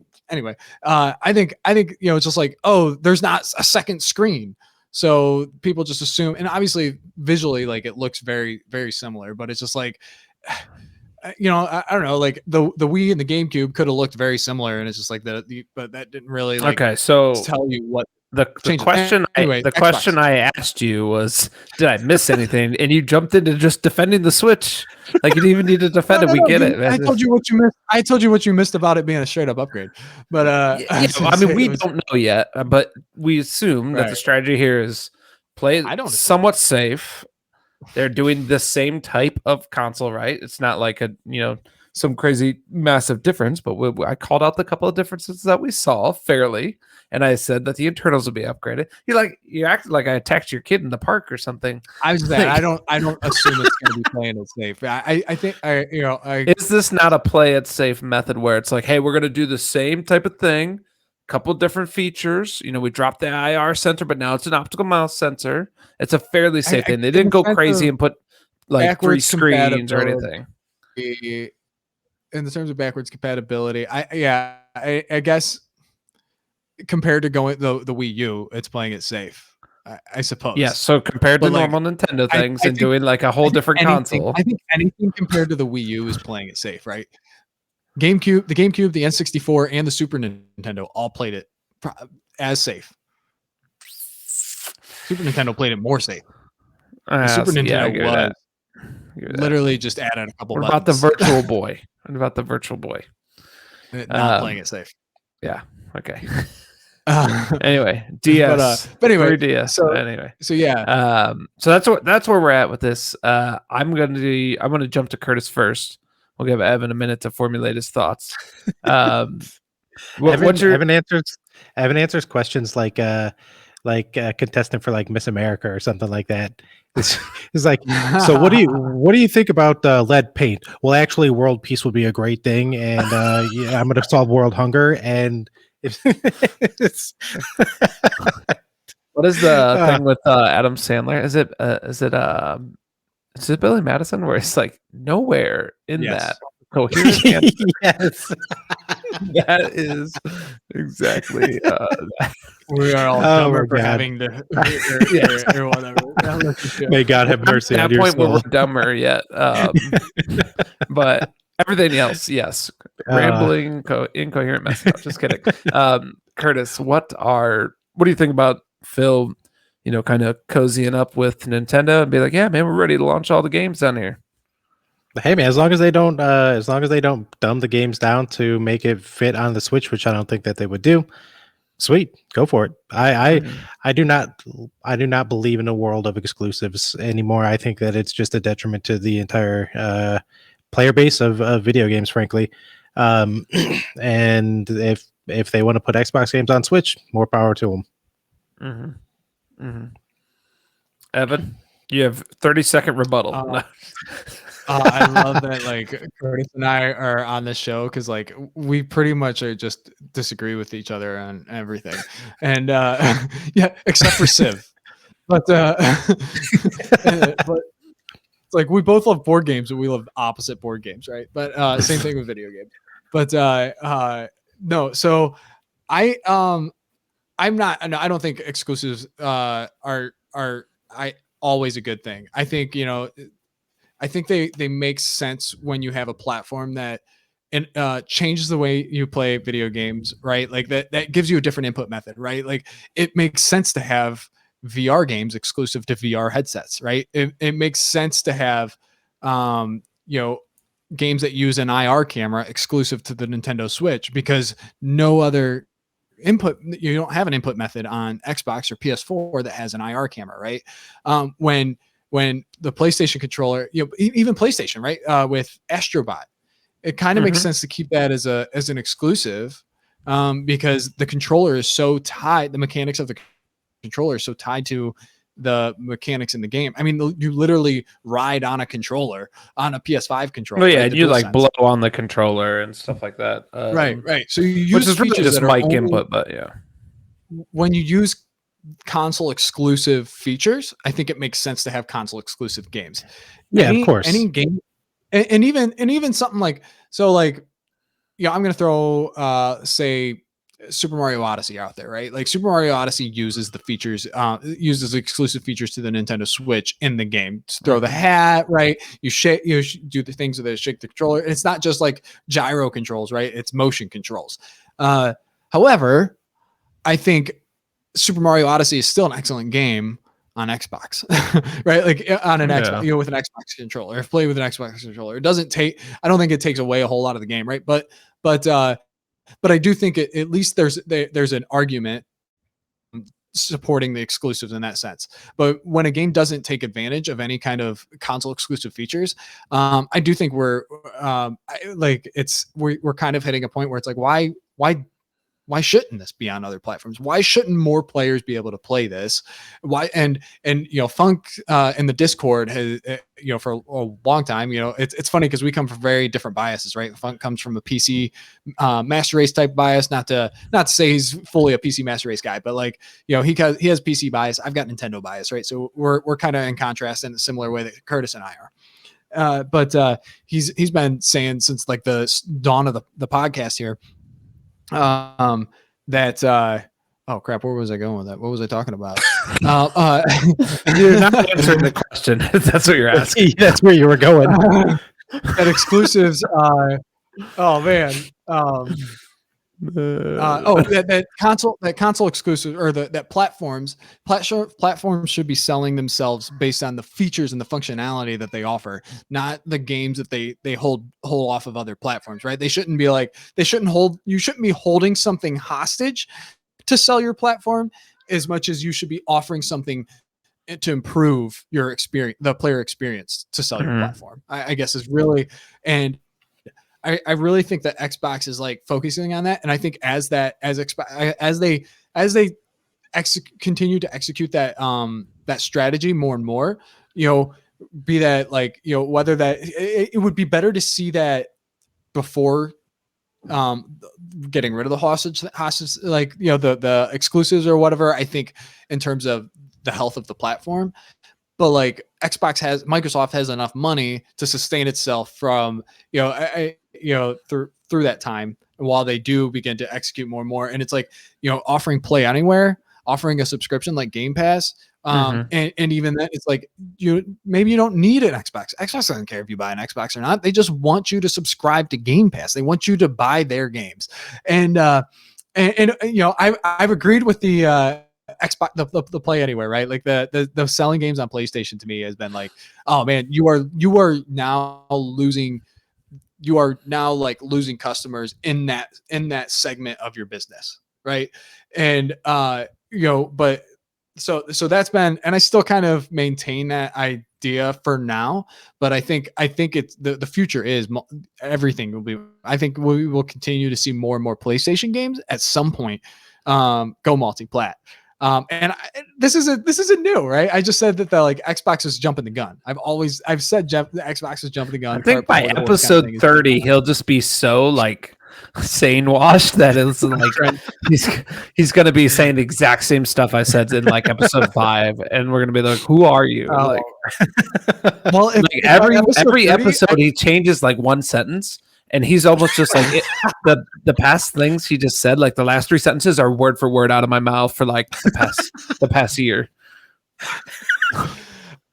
Oh my god! That's because they're finally getting the horse, in line with the cart here a little bit, and at some point the horse will be leading the cart at some point. And once they get there, I'll be fully on board. Incredible. That's right. Um, I'll defend no, it but until- I mean, I obviously I agree with you, and that makes sense. I agree more than with what you said, probably, but you're trying to sell games. I shared a chart in. I gotta pull this up while we're talking. I shared a chart in Discord that was talking about the. Oh man, I don't know where it is, but if anybody can find it, let me know. But it basically showed the console sales, and it was like Xbox was here, the original Xbox 360 was insane, right? Then Xbox One had dropped, and Xbox Series was down like near the original Xbox in terms of console sales. So when that happens to you and you have brand damage, whatever it is, like, media working against you, you don't have great games, you mismanage things, like all that adds up and you can't sell consoles.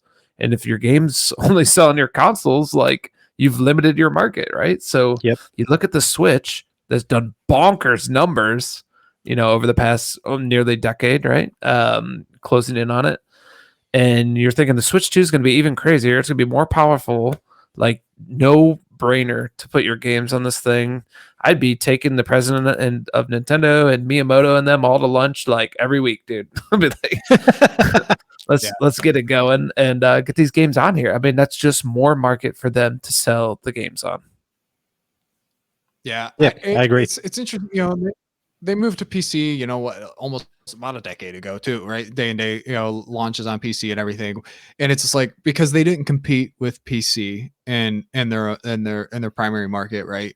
Mm-hmm. The Xbox console is still Xbox's primary market, and so and really, I think we're at a point where they don't compete with Nintendo really either. The extent, right? But it's like your customer, the customers that only have a Switch are not like, oh, should I buy a Switch or an Xbox most of the time, right? And then you have customers that have an Xbox and a Switch, or they have they use the Switch as a companion device, or their PlayStation or Xbox as a companion device. Again, if that's the case, you're still not really competing with Nintendo because they're going to have both, and they'll still buy, they'll still be on your platform. So to me, it's like by just adding Nintendo to that strategy, right? Like they did just PC a while ago. You're adding 100 million users to your customer base right out the gate. More than that, probably, right? Because it's like we assume that the Switch has sold over 100 million more than the Switch 2 or whatever. It'll take a little while, but you're still adding a significant, like you're still adding an insane not overlap customer base to that, right? You have a lot of overlap with your PlayStation customer base still, and like until you're in the spot where so it's like the Xbox games are still Xbox, they're not doing as well as PlayStation, but the Xbox games we're still selling consoles away from we're still selling consoles, which consoles are still their primary market, right?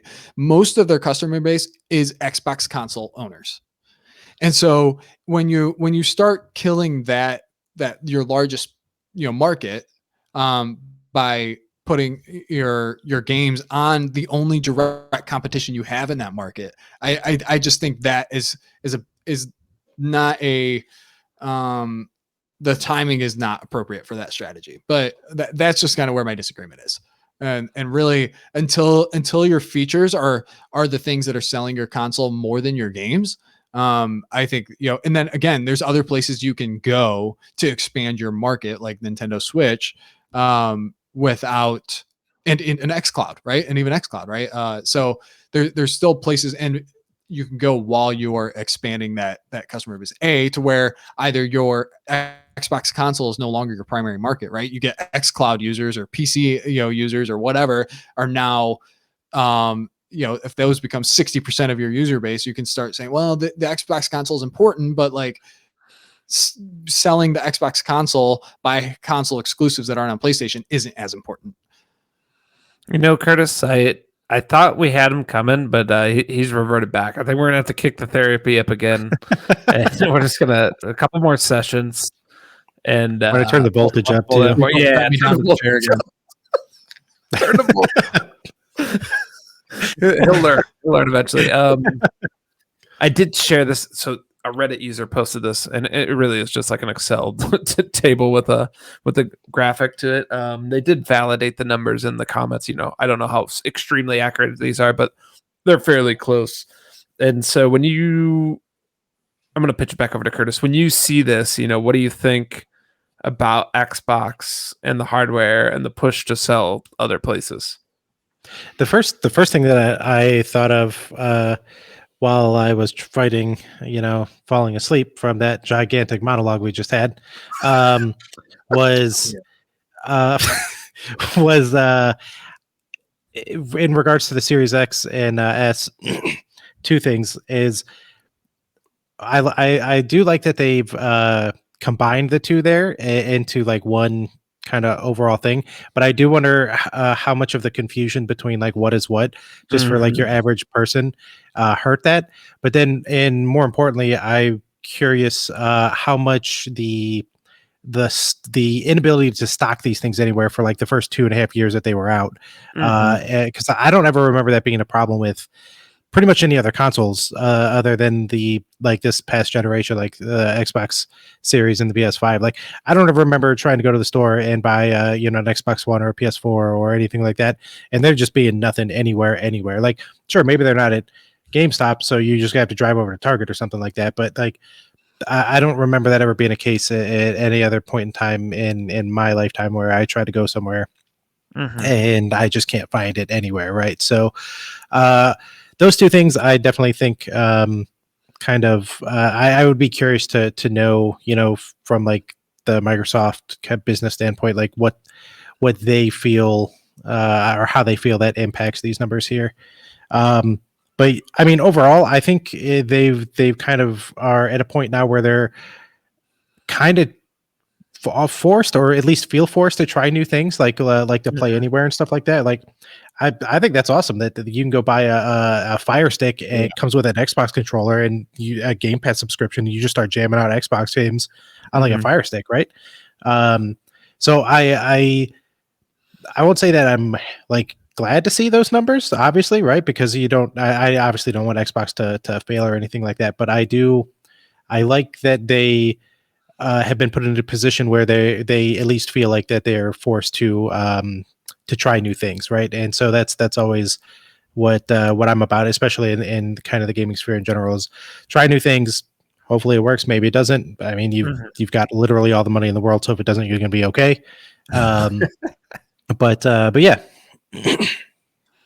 Yeah. The play anywhere, to be clear, is like you buy the game once and you have it on PC and on Xbox, right? You don't have to buy it. You don't have to double dip.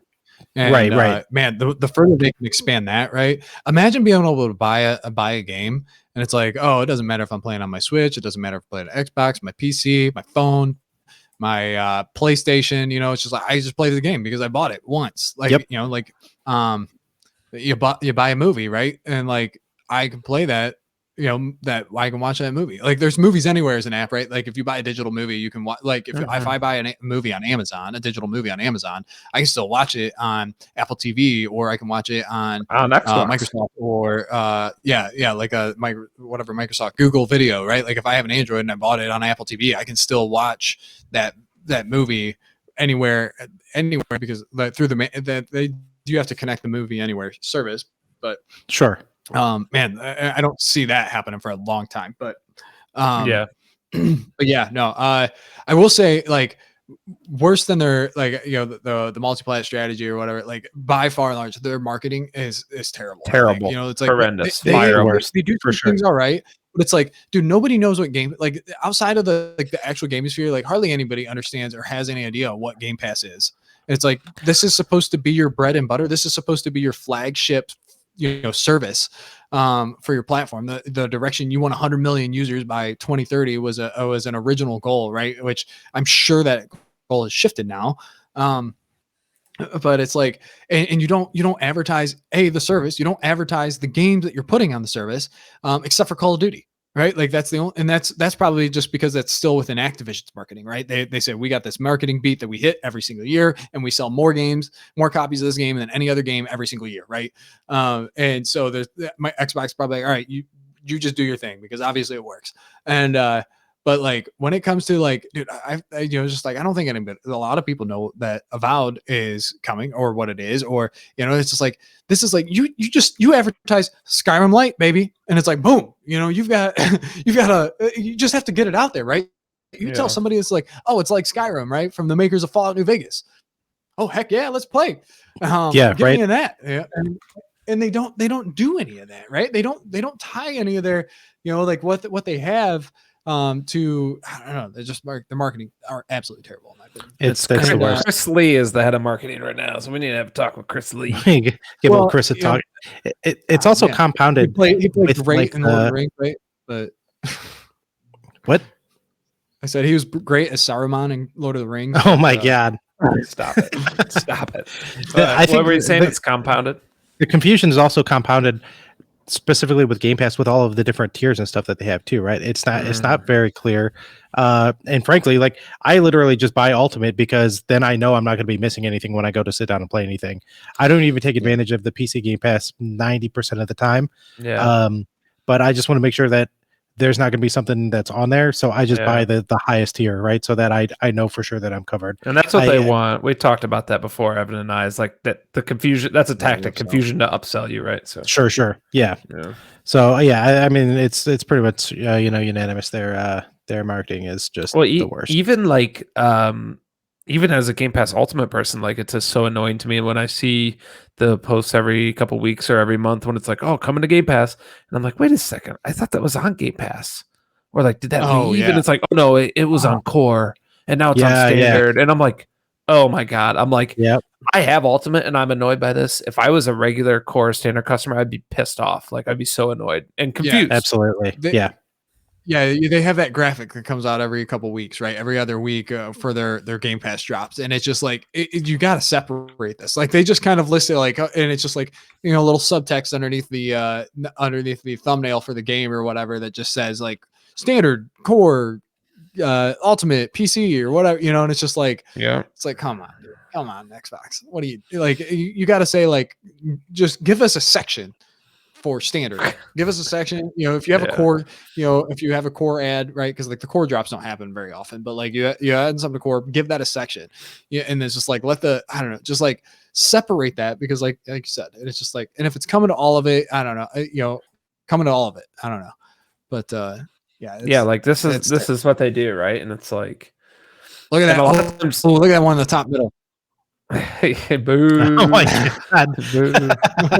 A lot of times you don't catch this as the graphic, right? You catch it in a news article or like a notification or a copy paste text, and it loses the context of this like Standard. And I still like we're plugged in, and still from time to time I forget the difference between Standard and Core and stuff, and it's just I couldn't tell you to this day. Gun to my head. So annoying. Yeah. And it's even like at times it's like, oh, I got Ultimate, right? But it's like I don't have a gaming PC. And it's like it comes to either just like it just comes to PC Game Pass, which is included in Ultimate, but it's like I just see like a game getting added and I'm like, oh dude, I didn't realize that was coming to console. I was like, and then I'll look at it, I'm like, oh, this is like what's Manor Lords? Is that the one, Mark? Yeah, Manor Lords. Yep. It's on Game Pass, and I was like, that's a game I want to try out. I was like, I didn't realize this was gonna be on. And it's like you can plug a mouse and keyboard into Xbox, so it's like I wouldn't even be surprised. Like if I mean, you gotta have console controls or controller controls. But if you're putting a game on console, but it's just like I would have brought my Xbox into like if the best experience is mouse and keyboard into my desk here and just use it as a PC. But it's like I don't know, you just like see those, but yeah. Just so you guys are aware, I just learned this. You could actually use like wireless mouse and keyboard too, as long as they have like a little dongle that you plug in, and then you're good to go. Nice. Okay. Cool. I've tried the mouse and keyboard on the lap and the couch or whatever, and it's just that's a hard experience to adjust to. But yeah. There's no good way to like balance it and stuff like that unless you have like a little table or something like that. I just needed a keyboard while I'm playing New World so I can like type in chat, right? Because trying to do a controller is super pain. Do you play with controller though? I play with controller. However, I did just order last week a new wireless mouse and keyboard because like right now I just have like the $12 like Logitech generic, combo thing. So I got ordered an actual wireless keyboard and mouse combo, so I can try playing healing like a healer in the game, because trying to play it with controllers is really not optimal at all. So I'm curious to see how it works when it arrives. I'm curious maybe next week. What the experience sitting 10 feet away from your screen while trying to use a mouse is like. You know what I'm saying? Yeah. Like, I agree. That's another part of that adjustment too. Is just like you're not 12 24 inches away from your screen, right? You're just sitting right in front of it.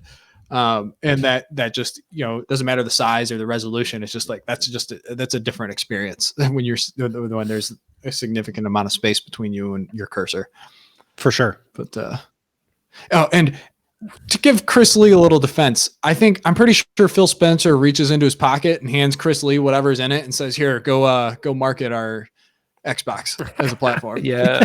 I mean, Chris Lee is the new one. It was a Jarrett West or something before. So that was the guy and Phil's team in general responsible for the Series X, Series S stuff. And then Chris Lee took over after the Microsoft stepped in and like rearranged stuff. Gotcha. Okay. I wonder. Yeah, I do wonder what that budget looks like for them that they get. It's like, are you in a position?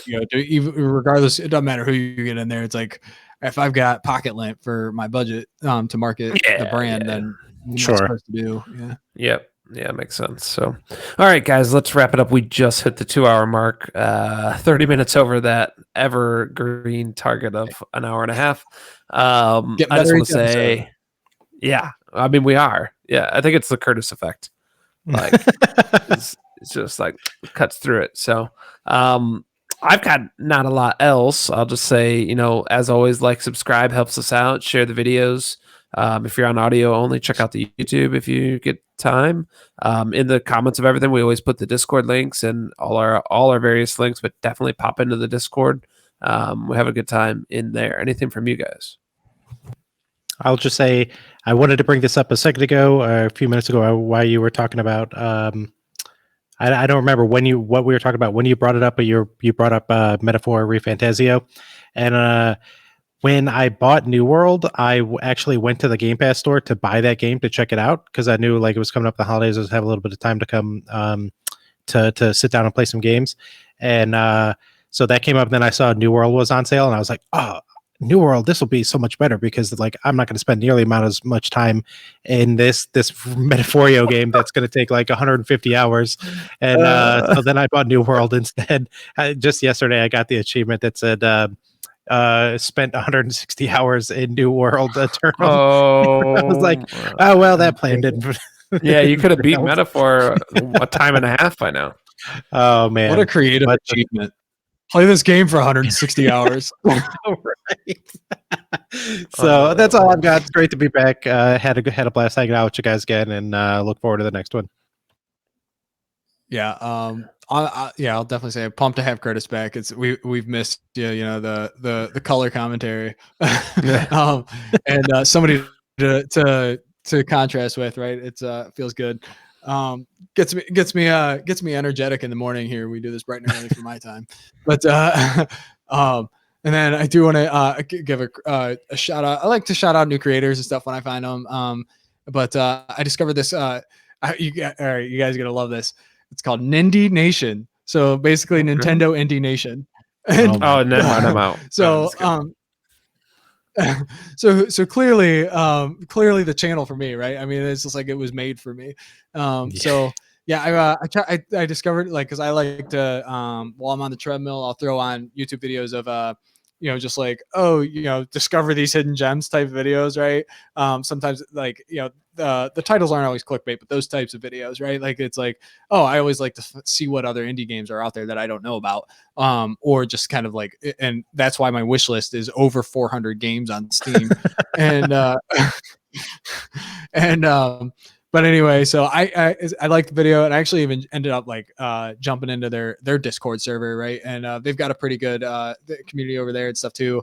And it's feels a little bit like ATB's Discord as well, but they really focus on the indies there, and like talking to there, and like the creator there is kind of getting involved and had some pretty good conversation. But they have He's another Ohioan, so I thought that was pretty cool. We discovered that, but we're in the same state. But yeah, no, good videos if you're into Nintendo and indie games like me. So, and Curtis. And we're not. So no, just kidding. That's awesome. Yeah, I love that.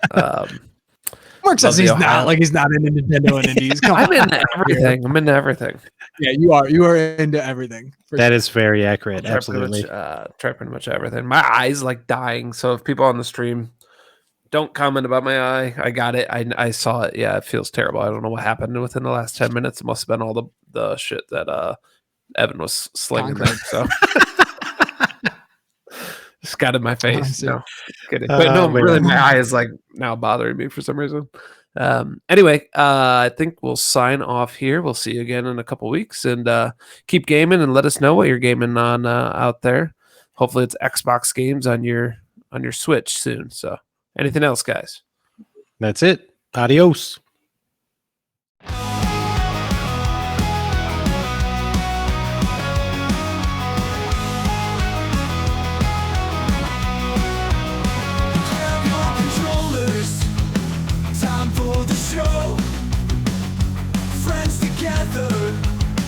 Ready, set, go.